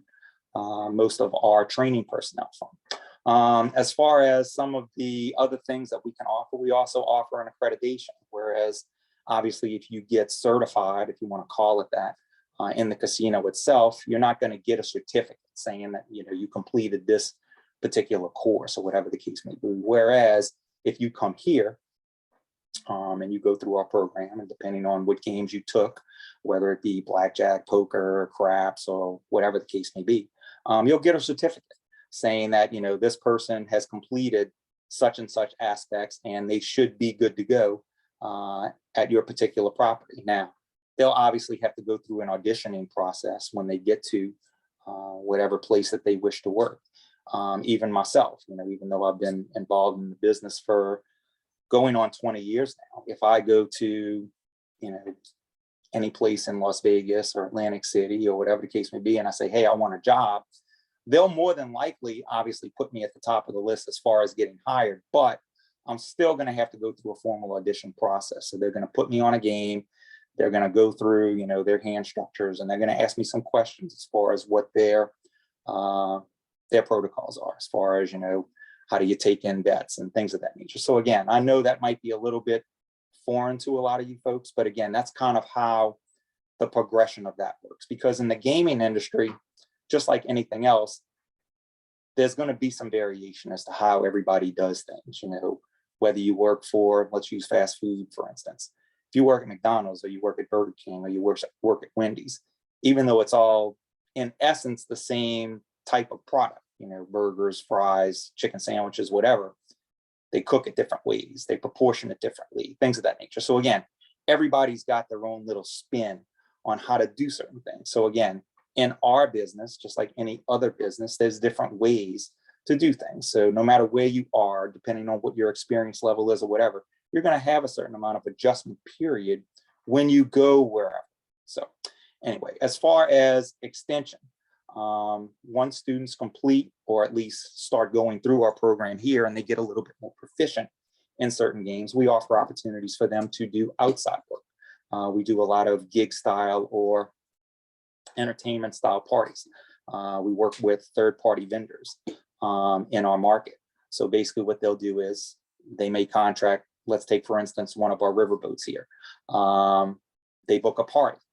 When they book that party, they'll give that client various forms of entertainment they can choose from, whether it be a band, whether it be karaoke, whether it be There's a guy down here that has like a little pet alligator or whatever that everybody can kind of, touch, and, they'll talk a little bit about what alligators, do and eat and things of that nature. Because depending on where you're from, you may not necessarily have that experience. So again, you have different things that people can do, and gaming is a form of entertainment, again, as we talked about before. So we offer our students the opportunity to do those parts. So not only do they get a little bit of experience and a little bit more of a relaxed or controlled environment, they also get to put a little bit of money in their pocket, because the people that we work for hire us as contract labor.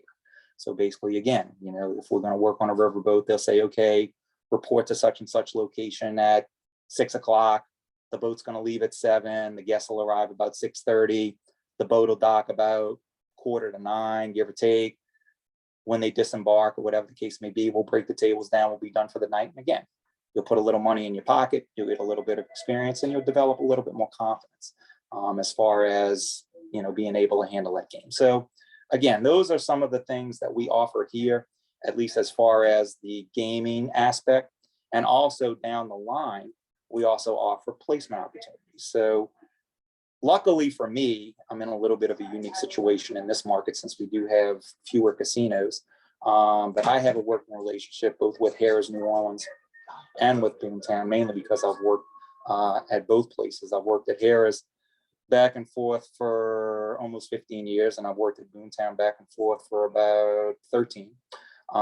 So again, I've had those connections already. And if I have a student that wants to go somewhere else, because the gaming industry is a small market, just like anything else, whether it be banking or whether it be restaurant tours or whatever the case may be, everybody talks, everybody networks, everybody has some type of connection that they have or know somebody in another market. So if I have a student, let's say, not too long ago, I had a student that wanted to go to work in Las Vegas. I contacted somebody that I knew out there, and I said, hey, such and such, wants to work out here. What can you do for him? And they said, hey, tell them to apply online. Let me know when they're looking to come out here. They did an audition, and not only did they do that, they also helped them get set up with a place to live and things of that nature. So again, you have a little bit of connection where you're not just walking in cold as far as that's concerned. So again, at least as far as our school is concerned, and I'm talking about the umbrella of all of the schools that we offer, we have a lot of unique advantages that a lot of places can't offer. So with all of that being said, I know, again, as we've said multiple times, that this is a little bit foreign to you folks, but if you guys have any questions about some of the things that we do, or some of the approaches that we take, or things of that nature, whether it be from a teaching acumen or program offerings and things of that nature, I would be more than happy to try and give you any insight as to what you may be curious about. So at this point, I'll open it up to Miss Anna and ask if anyone has any questions as far as some of the things that may be on your mind as far as what we offer here. So go ahead. Thank you, BJ. Thank you very much. Wow, it is more complicated than I thought it was.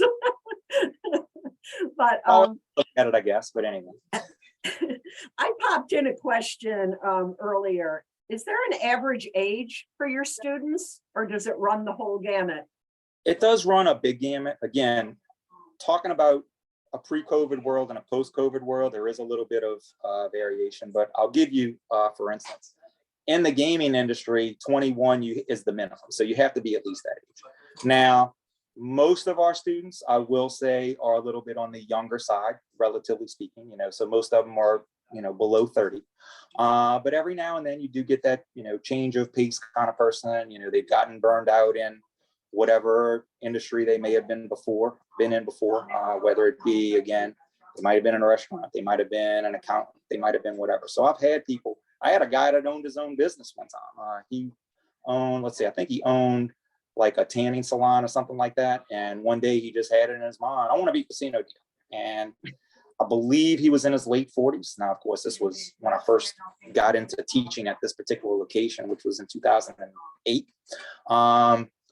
And like I said, he was a great guy, super personable, related to guests really well, knew to math. He was great. He went on to work at one of the local casinos here, and he did really well. But like I said, that's a little bit of an oddity. But again, most of our people, because of the gap, I guess, in education, they usually want to try to get in a little bit earlier. Also, unfortunately, there is a negative side to this business, because of the varying schedule. A lot of people have it in their mind, they want to work during the day. They don't want to work at night. They don't want to be in those situations. If you're, let's not pigeonhole people, but if you're a single mom or you have young kids or things of that nature, casino business might not necessarily be the best for you, just because, again, you're going to be working, especially as somebody that's new to this industry, when people are going to be playing and when people are going to be in the casinos. Generally speaking, nights, weekends, holidays. So if that's your mindset, you want to be in more of a formalized, structured 9-to-5 job, obviously this isn't for you. But if you want to be in a place that, you can be off on different days, you have a little bit of schedule flexibility, especially as people, again, kind of come into this business. You might not necessarily get a full-time opportunity right off the bat. Again, now that we're in that post-COVID world, casinos are a little bit hungrier to get people involved. So they are going to be a little bit more flexible in what they will offer. But again, people, generally speaking, from our point of view, just getting back to your question per se, usually under 30, have limited experience. So most of them are fairly entry level. And they're just looking for an opportunity. And again, from the casino perspective, because there are so many different avenues they can get in, I think it's a great opportunity. And again, I got into this business when I was in my 30s, and I loved it. And I've loved it ever since. And, somebody said a long time ago, if you do something you love, you never work a day in your life. And for all of the exposure that I've gotten and all of the different things I've done, whether it's helping on movie sets, doing private parties, helping people fundraise, things of that nature, I've been given a lot of opportunity, and I wouldn't have done that if I wouldn't have walked into this business in 2004 and just said, hey, I want to be a casino dealer. I saw a World Series of Poker on TV, and I can do that. And I turned it into a career. So, Thank you. Yes, ma'am. I have one more question, because you are dealing with a bunch of librarians here, or library staffers, or people that do interlibrary loan. Yes, so I'm curious if there is a standard textbook or something that you require the students to read. We have our for this. Yeah, we have our own manuals here. We have a manual for each aspect, whether it be poker, blackjack, roulette, whatever the case may be. And on the bar side, we also have our own Big Easy bartending guide or whatever that students read over. It gives them a little bit of background on the industry. It also talks a little bit about different drinks, things of that nature. On the gaming side, it'll give a little bit of background as to how that game evolved and things of that nature. And it gives a little caveats here and there, talking about unusual situations that may occur, things that people just don't think about, generally speaking, like the different cards in the deck. All of the face cards represent some type of past king or queen or something like that, that a lot of people don't think about when they're. And actually, we are at the top of the hour. We're going to take a little bit of a break, and I have this great slide that I'm putting up. So stick around to look at that slide, because I don't think it's coincidence. I think there's something spiritual, quantum physics going on there. It's just a series of random events, so no problem. Thank you, BJ. Yes. Thank you. All right, goodbye. Bye-bye. Thanks, BJ, for Mary Carol too. We are going to take a bit of a break until 3:10. Is that what it is? That's it. Okay. All righty. So your opportunity to stretch before we learn more about de-stressing. And then after the de-stressing panel, please stick around for some more informal networking that we have scheduled for 4 o'clock. Or if the panel ends sooner, we'll just go right into that. Oh, and Anna did put up her slide. How interesting. Have a good break, everybody. See you at 3:10.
Okay, we're at 3:10.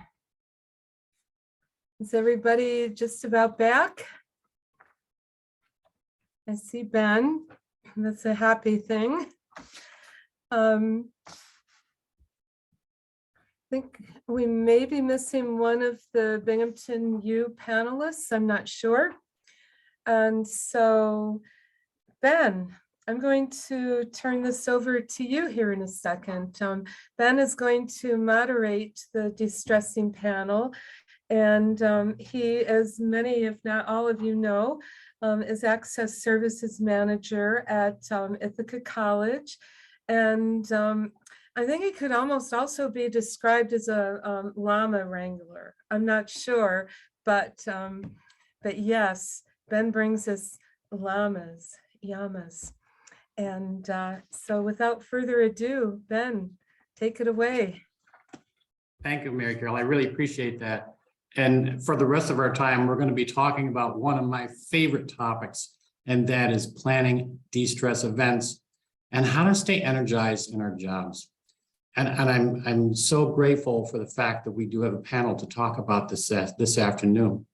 I have two staff members from SUNY Binghamton, Megan Benson, Assistant Head Instruction Outreach. Hey, Megan. And Elise Thornley, Associate Head of Reader Services Resource Sharing. Also joining us later will be Lucy Yang, Coordinator of Information Delivery Services from TC3. So with that said, we will start the discussion from SUNY Binghamton. Can you talk to us about your de-stress events and your planning? Thank you. Yeah, Megan, I don't know if you wanna start, if you want me to jump right in. Yeah, I can talk about things. So last summer, when we were coming back to work more, the rest of the library was coming back to the libraries a little bit more full time, because a lot of folks went back earlier than some other folks. And I want to recognize that those folks came back and helped get our resource sharing efforts during the heart of the pandemic underway, and they should be absolutely applauded. And in August, when sort of the rest of the campus was coming back, we thought it would be nice, and we collectively as like as the library system thought it might be nice to have sort of like a field day. And when that was first suggested, I was like, are we gonna have like bean sacks and like egg races? And they were like, well, not exactly, but that's sort of the idea. And so a committee was formed, and we had a field day. We closed the library on a day in August, and we reached out to different colleagues. There was like a sign-up sheet for volunteers to share their talents or their techniques or their hobbies. So we've got colleagues who are really into board games, and we brought board games in. We had some RC racing in the library lobby, which was very popular. I offered yoga for folks who wanted to have some yoga. I've got my yoga certification, and it was just a really nice day to not have to work. Folks could work if they wanted, but also it built some camaraderie and allowed for folks to meet, mingle, and chat with folks that they don't normally get to chat with. And we did it a second year this year, and we've got several new folks on board, and it so just helped us just meet our new colleagues. Elise, I don't know if you want to add anything to that. Yeah, I mean, having been at Binghamton for 10 years professionally now, like this field day was such a great event. It was really well organized, and like Megan said, a lot of new folks came on this year 2022 that really reinvigorated and made it such an amazing event. It really was time for us, and it was recognized and supported by our library's administration to take a second for ourselves to focus on how we are, to meet with new colleagues, to do something out of the ordinary if we wanted, and just take a little break before the craziness of the semester and the craziness of the year. And it sounds like this is something that we're hopefully continuing to plan on, in the future. But this, and there's so many other great things that Megan and Jillian, who will be joining us later, and the colleagues in that area have really built for Binghamton, especially after the pandemic. So I know, Megan, you thanked resource sharing, but I can't thank you and your staff enough for what they've been doing for the libraries. It's really kind of built in more camaraderie, I guess more togetherness when it was a little rough for the past 2 years. Yeah, and there's a comment in the chat that it was more fun than professional development. Absolutely. I think it was kind of spun as a professional development day to the university admin to kind of as a reason for why we were going to be shutting down the library right before the semester started. Although I don't know that it really impacted any professors who were getting ready. Oh, and Mary Carol asks us how large our staff is. Elise, I think we're like up to like 125 now. For staff and students, yeah, I think as far Yeah. as staff, yeah, I think between staff, like that includes librarians, professional staff, and classified staff, probably, yeah, close to 80-ish. And I know we're doing some hiring, and then student staff. I'm just trying to like do the math. Yeah, probably definitely Yeah. 40 between locations. Yeah, we're pretty big, and we have Yeah. multiple locations as well at Bingham. Yeah, and so it was absolutely a fun day, and there was food, so there was breakfast, lunch was provided as well. But if folks did not want to participate and they really wanted to take advantage of the quiet or just having the ability to get work done too, they could make that choice as well. Some folks could take the day off. They would have to use their vacation time, but I don't think many folks took that option. And we do have 3 locations. It was, I think, fairly centralized on the main location, but there were some greenhouse tours this past year, and also a tour of our nature preserve that we've got on campus. And Ben's asking, how is it funded? I think it just came from the library budget. Yeah, I believe so too. And then a lot of folks, we have a couple of our systems staff who have many board games. So like that, brought in board games, movies, not a lot of people viewing it. Maybe we were using Netflix. But yeah, for the most part, I mean, if you're doing yoga, Megan, we have Megan who can show us. We have people who really, like love birds and nature, so they can show us your nature preserve. Let us know what, bird call that is. So it's, we had a lot of these supplies already on hand. So other than probably chair massages and like food, probably mostly already things we had. What do you think, Megan?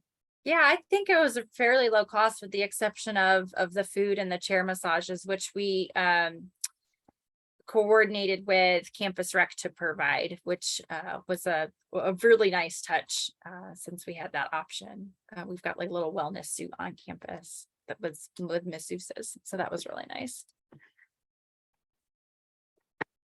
And then I don't want to steal the thunder. The chairs were rented, kind of. We actually had the masseuse come and offer chair massages for folks who signed up, and they were like 10-minute massages for each person. And so we paid for a chunk of time. I think it was like 3 or 4 hours, and the masseuse came and did their work, and then they went about their way. And then when Jillian joins us here pretty soon, she's wrapping up a class right now, because I don't want to steal her thunder on this, because this was her idea. We started a summer camp, and we had Great British Bake Off, which was actually Great Binghamton Bake Off. And people could share their hobby of baking, and nobody won, and we didn't have nobody went home or anything, but we all got little buttons, and everybody who could participate and taste all the tasty goods. And we're actually going to do something similar to that on Friday, and we're going to have a fall kind of baking contest as well. But I think that there's been a push to recognize that we are whole people and we bring our whole selves to work. And it's important to take a moment to kind of recognize our humanity and that we like to have fun, and that we can take a moment for a little bit for self-care. And that we've got hobbies outside of work. We're not just robots and we just come to work and that's all that we do. We also, do other things too.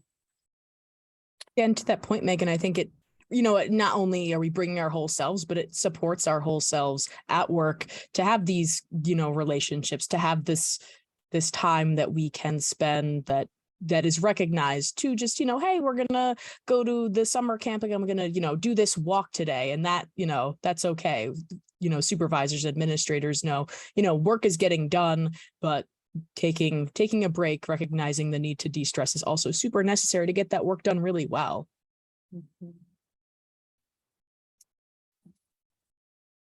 Okay, quick question for you. Have you by any chance done any type of like data gathering whatsoever about these events, as far as like how well received they are or participation or anything like that?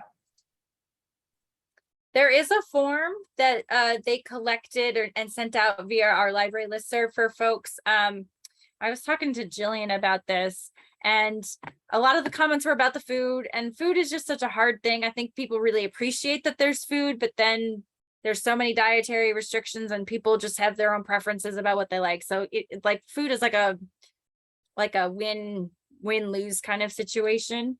And I'm looking at my notes here. But yes, there's a little bit of data collection going on. I think generally it's received very well. Elise, do you want to add anything onto that?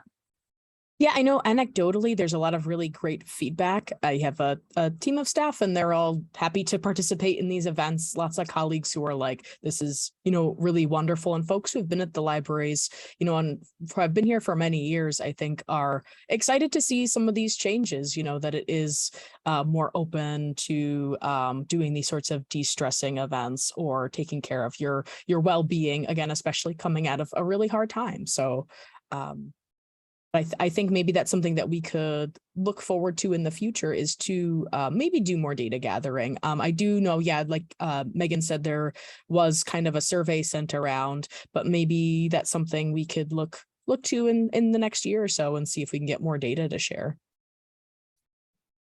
Okay, great. Yeah, I was curious because sometimes when we plan events, it seems like a pretty simple thing to do, but there's so much work that goes into it to make sure that it is a success.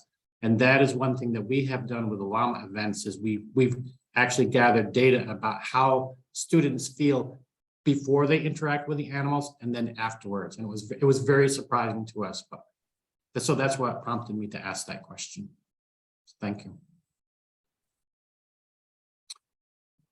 Is there anything else that Elise, you or Megan would like to share? Because it sounds like Jillian may not be here yet. I think if folks' library administrations are open to this idea, it can be a fairly low cost initiative if you take advantage of your colleagues' talents and hobbies and interests. And I know that the summer camp sort of paused as soon as fall semester got started because September was just sort of bonkers. But we're starting to kind of bring it back into like maybe a monthly like lunch kind of fun time, for lack of a better phrase, where folks are going to share their crafting talents. I know I've got another colleague named Elise who is really good at drawing, and she taught folks how to draw while they had lunch. And I've got my yoga certification. And although folks have told me that they wish I could offer yoga once a week, that's really not quite realistic given my schedule demands. But taking advantage of the built-in resources that you've already got and the talents and the interests that folks have can be a really lovely thing to do. How high up did you have to go for permission? I mean, the dean was on board. And then we got permission from the provost to close the library for the day for the field day. So, and then I got permission to offer yoga. I think that actually came from the dean, but that was sort of more of that came out of a general brainstorming where the dean just happened to be, and he was like, oh yeah, sure, that's great. Take a half hour at lunch on a Thursday or something and offer some chair yoga. Yeah, and I think too, Megan, this supports, we just kind of went through a very intensive but collaborative process for a strategic plan. And so a lot of these initiatives kind of go along with one of our points in our strategic plan, which is to like bolster communication and kind of well-being and a lot of other items for the library's employees in particular. So it's kind of nice to have that support from, I mean, which has, I think, been approved maybe by folks in admin, like campus admin, but it is something that's been reviewed by like our provost and president. And so that's something that it's nice to know if they look over that and say, check, then we have their support to do these sorts of things too. Okay, very good. I want to say that this is amazing. What you're doing is amazing. Because not only is it a de-stress event, but it's probably a de-stress event to plan it, to come up with fun things to do, right? So it's like a double win. So I just think it's an amazing thing that you're doing to make sure that staff are taken care of and you think about, and you're concerned about their well-being. So very, very good. Is there anything else that either of you would like to add before we move on to Lucy? I'm just looking at the notes. We used spreadsheets and Google Docs to kind of keep track of things and assigning tasks and volunteers. So if y'all wanted to replicate something similar, that was one way that we kept organized. I do think that the committee to organize the field day in particular can be very time intensive, but it can also be really fun because you're thinking about those fun activities. But we did have a little bit of turnover from last year to this year. So that's just something to consider. And I think going forward, I think we're going to revisit how we present the information. So we had a Google site page that kind of had a calendar and a description of the event.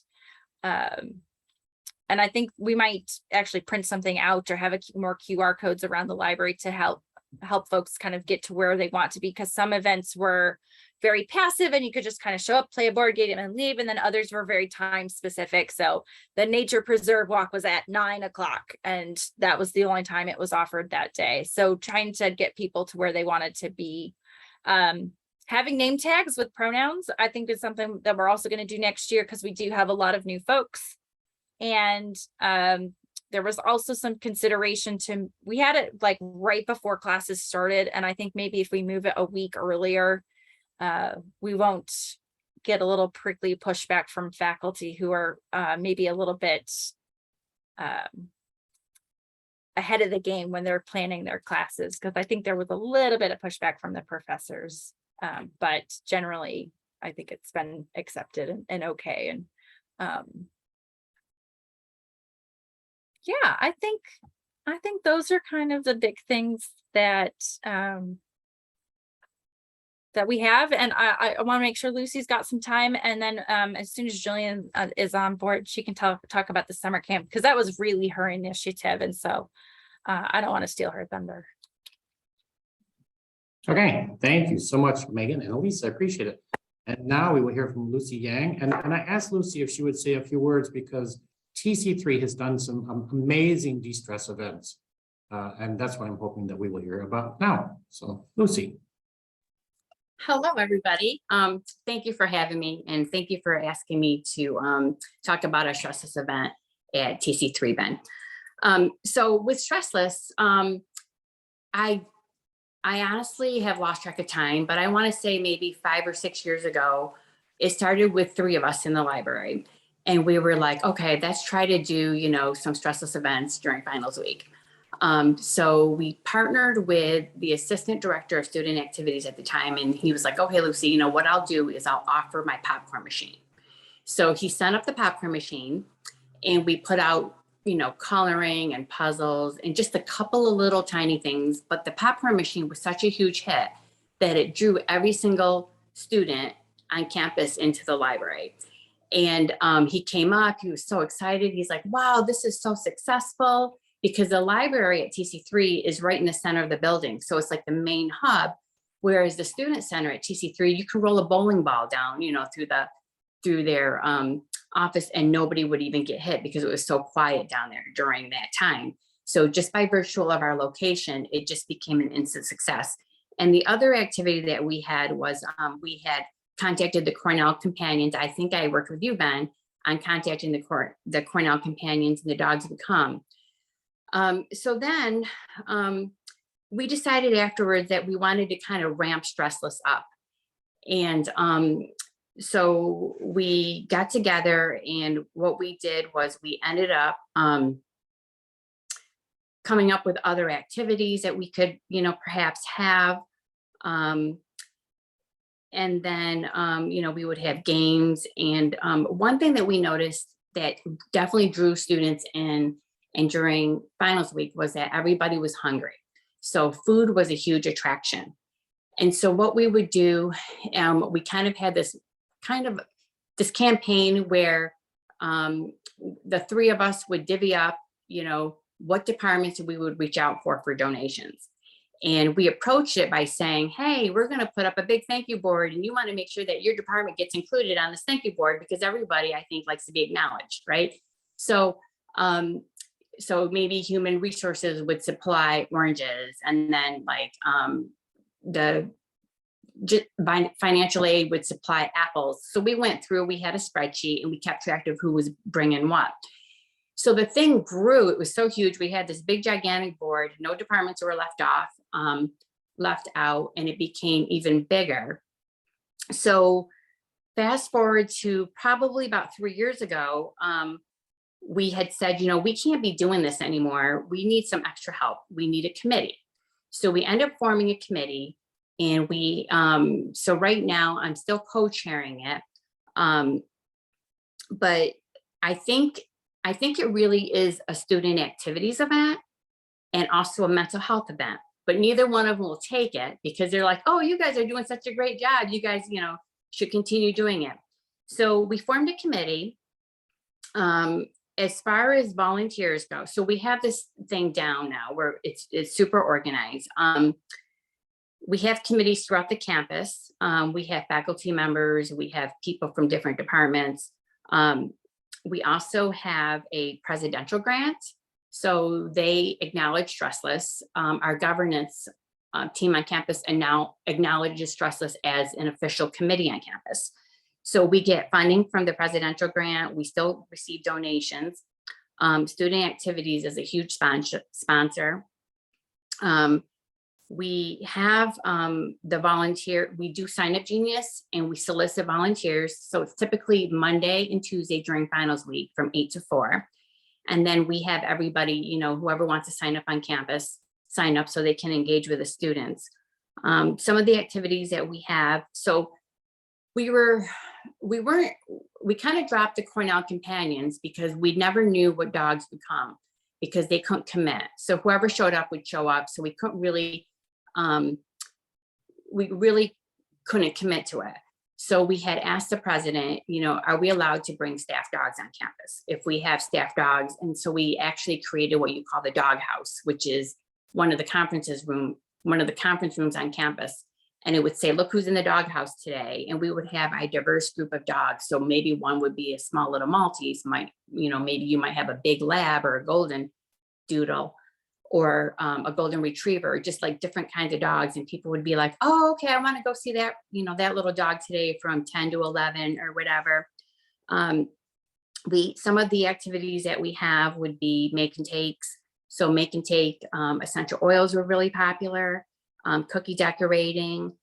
We would have chair massages because the nursing class had to get certain hours in. So they would have, their class would come in and do 10-minute chair massages. Some of the other popular activities, we would have mindfulness. So we'd have one of the mental health counselors come in and he would have people sign up for the mindfulness. We would have snacks all day long. So 2021 came, and this is after the pandemic. We had all returned to campus, and we realized, we had all these different pockets of population on campus, and which also includes the PTech students who are high school students. And so now we've included them. I reached out to the provost and I said, hey, listen, we all need Stressless more than ever, not just students. Like everybody needs it. So why don't we rebrand it? We'll send it out to everybody, and let's invite the whole campus community. And he's like, okay, what do you want from me, Lucy? And I was like, we need money. And so he's like, okay. And so he kicked in some money. And then, so one of our events is called pizza delivery. So from 11:30 to 1. And so we have a calendar of events and they're posted throughout campus. They're in the bathrooms, they're on the TV screens, they're on the webpage. So people can look at the calendar of events. They can come to pizza delivery, and it was free for everybody, whether you're faculty, staff, or students. And we actually encourage faculty and staff to come in and sit down and color with the students or do some of the make and takes. We also had a sponsor from one of the clubs who did, I think it was called Stressless Survival Kit. And you would make like, so they'd go down the row and they would start with a bag, a brown paper bag. They would decorate it. They'd put stickers on there and all kinds of fun things. And then the next, then they fill it with ramen because, you know, I guess every college student likes ramen, and then they'd fill it with candy. So they would just go down and just fill their little, you know, finals week survival kit. And so it's gotten so big. And I still meet with student activities and mental health. And I'm like, is anybody ready to take this over? And so, because it really, I mean, because we're heavily involved, because we're the main point of, you know, it's just location, location, location, right? When it comes to business. So because of where we're located, that's how I ended up with it. But so I am still meeting with them on a regular basis. I do have people on the committee from both areas, but nobody wants to take it yet. So we're fortunate enough to make it a whole campus event. As far as success, I mean, we have students coming up, you know, they look forward to Stressless. We've had people come up in tears during 2021 saying it was the first time that they didn't feel isolated on campus. It was the first time they actually engaged with other students.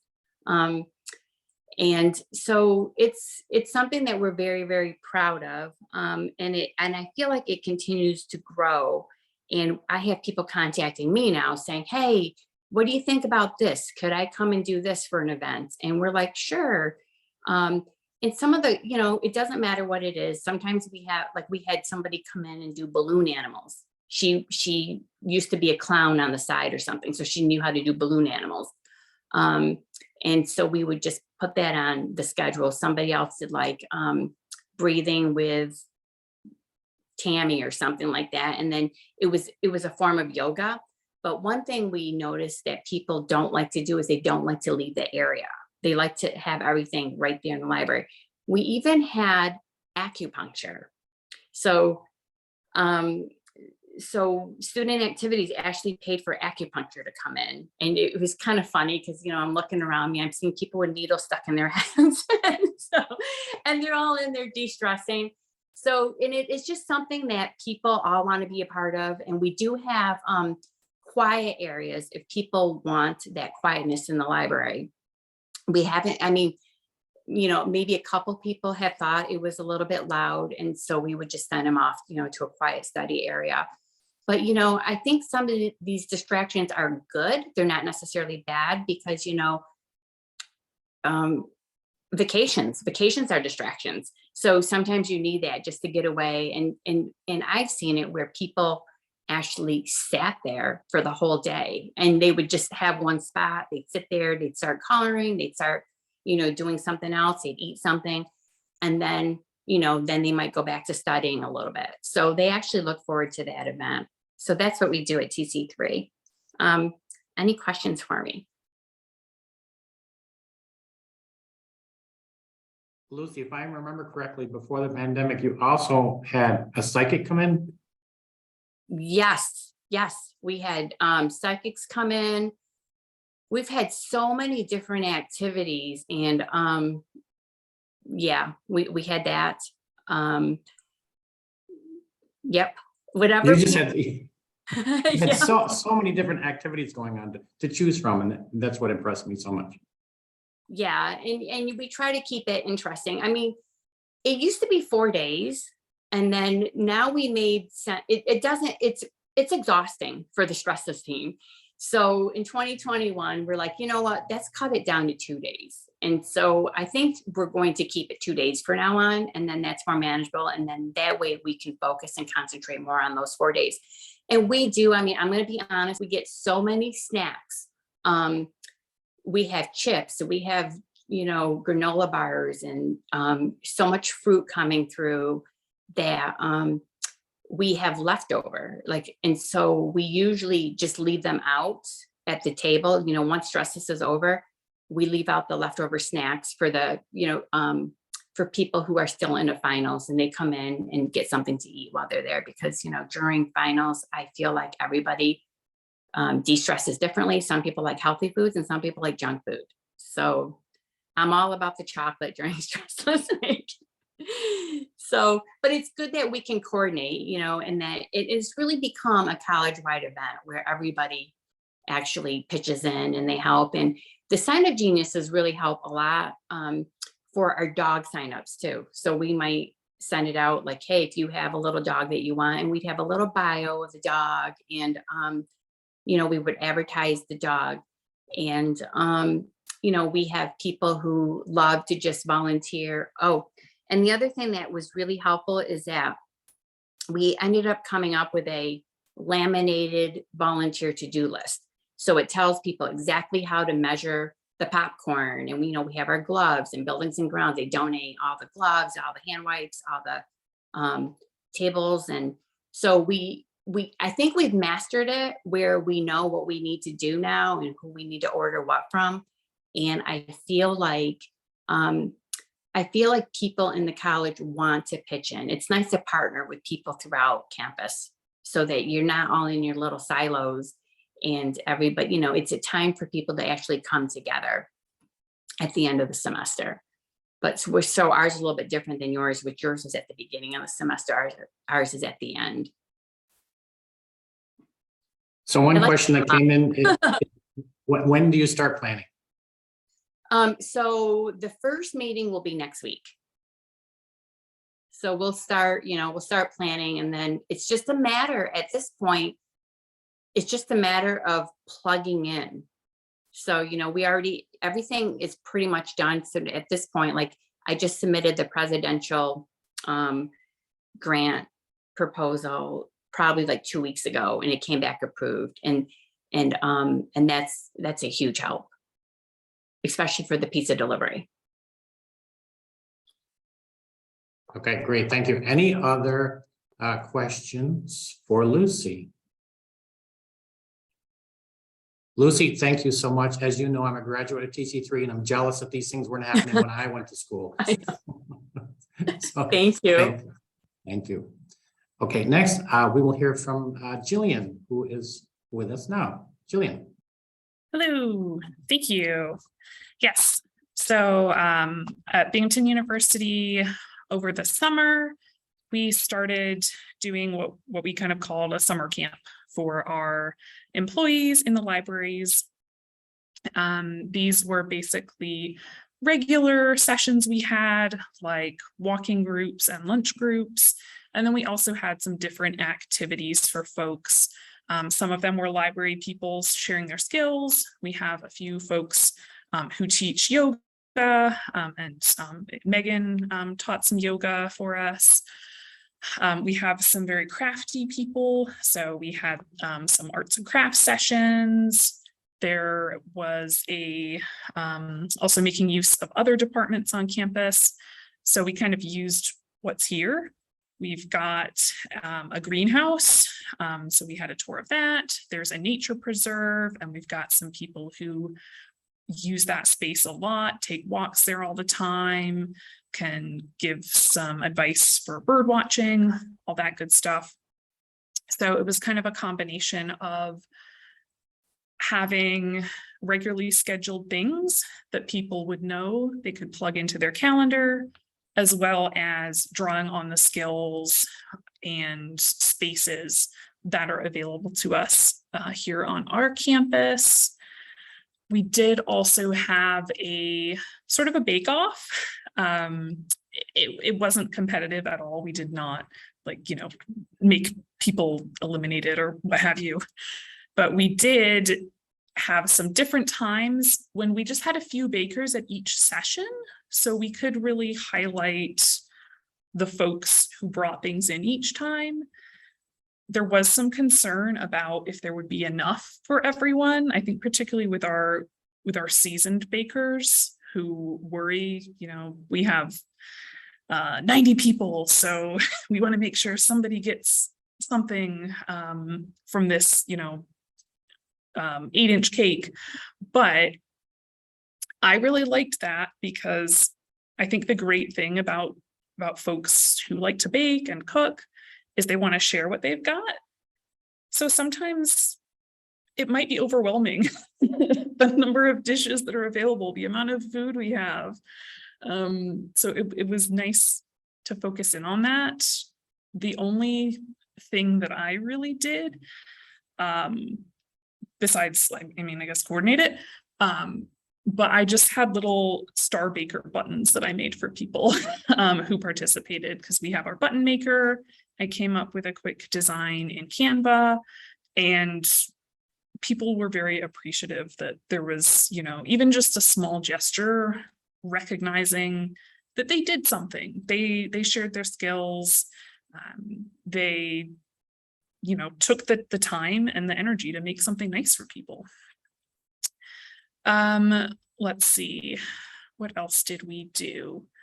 I would say this initiative in particular, I guess to backtrack, one of the reasons that I really wanted to have this available over the summer is because we did have a lot of new hires, and we're actually still doing a lot of hiring, lots of new folks on board from the spring term throughout the summer up to the present.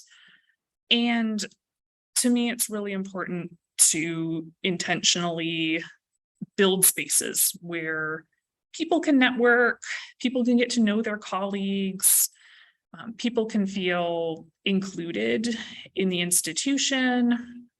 I know turnover is a huge concern. I don't know, everywhere almost. So being able to help people feel supported and included and encouraged to be friendly with their colleagues, get to know each other personally, was really important for me, and also helped me. Those are also things that I wanted as a newer employee. And this also did support our strategic plan as well, since one of our goals is cohesion. It was really good timing. There was a lot of support from administration. There was a little bit of funding for some kind of low-cost supplies for the bake-off. And the library administration was very encouraging of people taking time to participate in these things as they could arrange with their departments. Everything was pretty low cost, since we were using the expertise of our colleagues, the spaces on campus that are already available for folks to visit. I think maybe a similar theme to, I had to miss when Megan and Elise chatted about the field day, but I think similar to that, time is probably the biggest obstacle, or one of the biggest obstacles. Next summer, I do hope to have more activities, and possibly even in the spring. Fall semester has been so busy for us that I don't have time to do things. My impression is nobody else does. So spring and summer might be a little bit more flexible. And I think similar to the field day, some folks are really into it and really appreciate it. Having that structure, so you're actually leaving your office. You're not just working through your lunch. Those kinds of practices that can really burn you out. And then sometimes the folks who are most in need of that don't want to participate, don't find it useful, don't want to prioritize it. So that's, I think, one of the ongoing challenges there, as well as considering what's worth time to plan. I think with any scheduled activity, we had lots of participation in the beginning, and then sometimes we had quite a few folks who still wanted to take a walk or meet up for lunch, and then sometimes we had like 2 people, which I always enjoyed it, no matter how many folks participated. But I guess when I think about the time to coordinate, to arrange things, to plan spaces, tours, arrange schedules and whatnot, sometimes the question is, how much of this do we continue? For next summer, I did have some folks who wanted to keep doing this, as well as maybe contribute a little bit more to the planning and coordination of this. So I think what was great was the administrative support, the little to no cost, and that we did have folks who wanted to participate, but I'm sure the results could vary depending on whether those things are available for folks at different institutions. So questions or things I can address?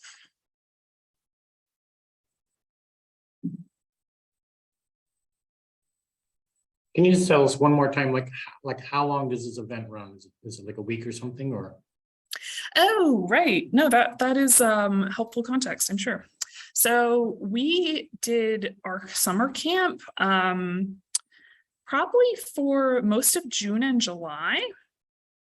We had our weekly lunch and walking groups that had a set time. And then we had additional activities as possible, usually about once a week. I would say the bake-off was by far the most well attended because there was free food. So yeah, it was as much of the summer as possible. But I think, having something once a month over the summer, or even just having a regular walking group, could be really great initiatives for morale, for team building. Okay, great. So it sounds like it runs pretty much, there's something going on throughout the summer. Mm-hmm. Yes. Very good. Cool. Good. Any other questions for Jillian? If not, what I'd like to do now is I'd like to open it up just for the general discussion of planning, hosting de-stress events, or how to stay energized at work. And we did ask the question on the registration form if people who are involved in any of these type of activities. And the responses that we got were, a staff council committee has organized events like a walk outside through our natural lands, access to fitness center and discounted fitness classes, roughly monthly beverage and donut gatherings, EAP, Healthy U organization that is staff HR led, staff council nature walks and llama visits. We have field day each August where the library closes so we can partake in activities. And then therapy dogs, yoga sessions, coffee, social hours, stretch exercise sessions, and button making. And just a few more that I will add that we have done is before the pandemic, we actually made blanket forts for students. I had seen that on a listserv and we tried it and it was very popular. We've done button making, photo booth, bubbles, and of course the llama and dogs, which are part of Cornell Companions. So now I'd like to open it up for any discussion or questions about any other de-stress events or activities that people have been involved with, or just how to stay energized?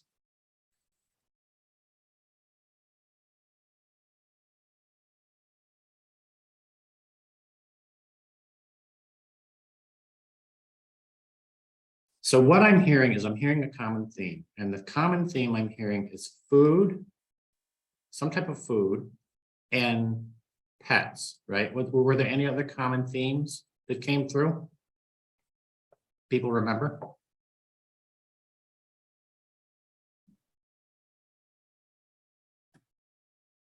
I think it's great that we just have the opportunity to get away from our work. Sarah Shank said, and moving around. Yes, movement. Yes, just moving. So walking through natural lands or whatever.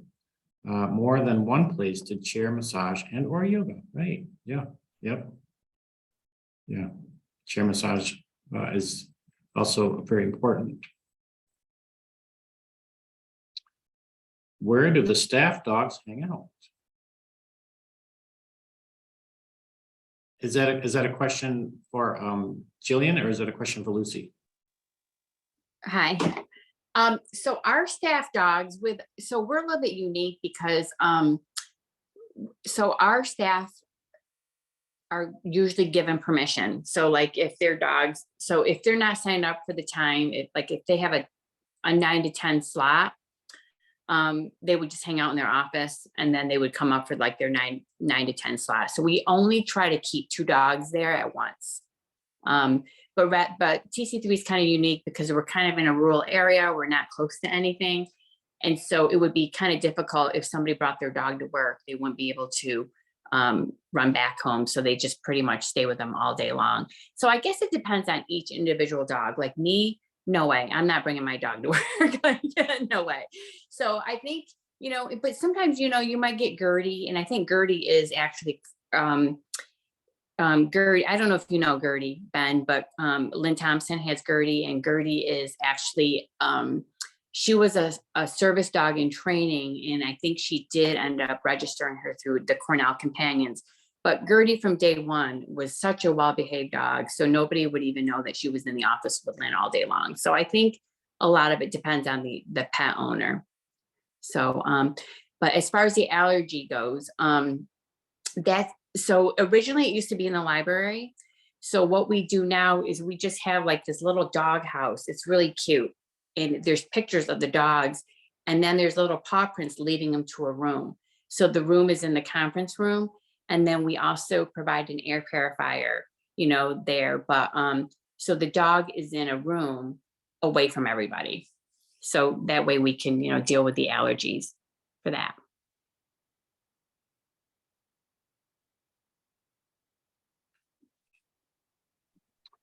So we're almost at time, but I have one more quick question. Has anybody planned a de-stress event that didn't necessarily go as planned, or you didn't get the outcome you expected? And the reason I ask that is because we had a photo booth one year, and we had all these props, and we did not get one person to participate in the photo booth.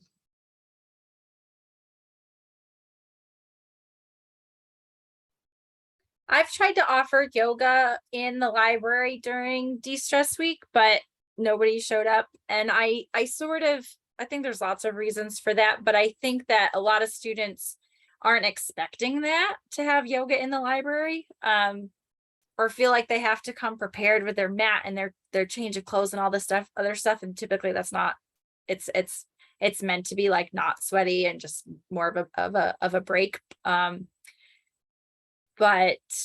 yeah, I've had low participation in that one.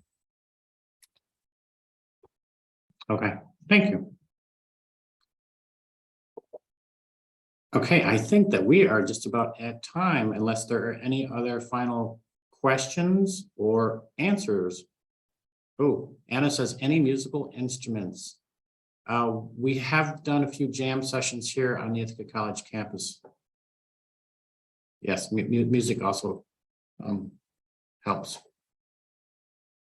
All right, very good. I want to thank everyone for participating in this, and especially our panel from Binghamton and TC3, Lucy. Okay, over to you, Anna and or Mary Carol.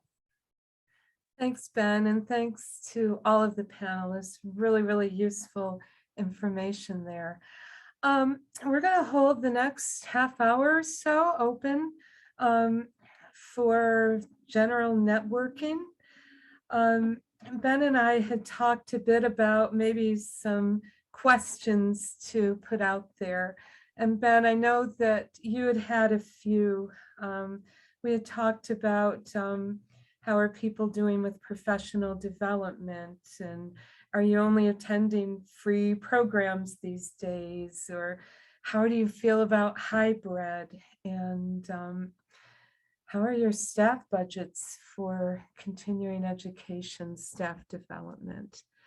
And so feel free to unmute or to go into camera at this point. However you'd like to communicate.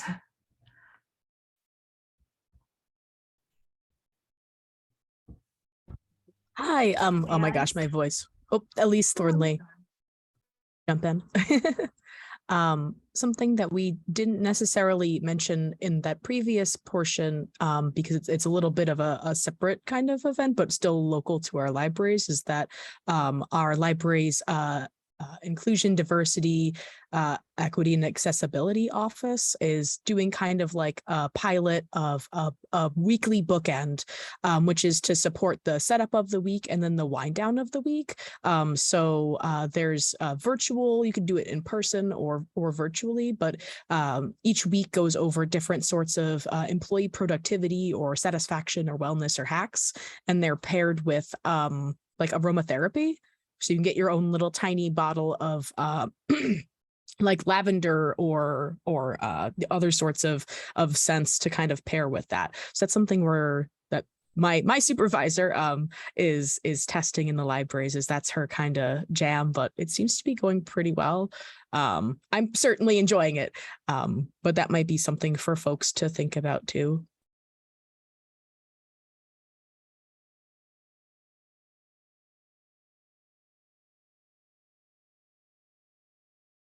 Thank you, Elise. From my perspective, I would like to say thank you to all of the presenters, to all of the participants. I thought this was a pretty decent afternoon, and I hope to see a lot of you in this session. What's in your hand, this open networking. But I also hope to see you all at another resource sharing event. I'm going to say happy early Thanksgiving and happy early Halloween. So thank you. Yes, and thanks for to everybody too, from South Central, to the panelists and presenters, and also to all of you who attended. And yeah, so everybody has the floor.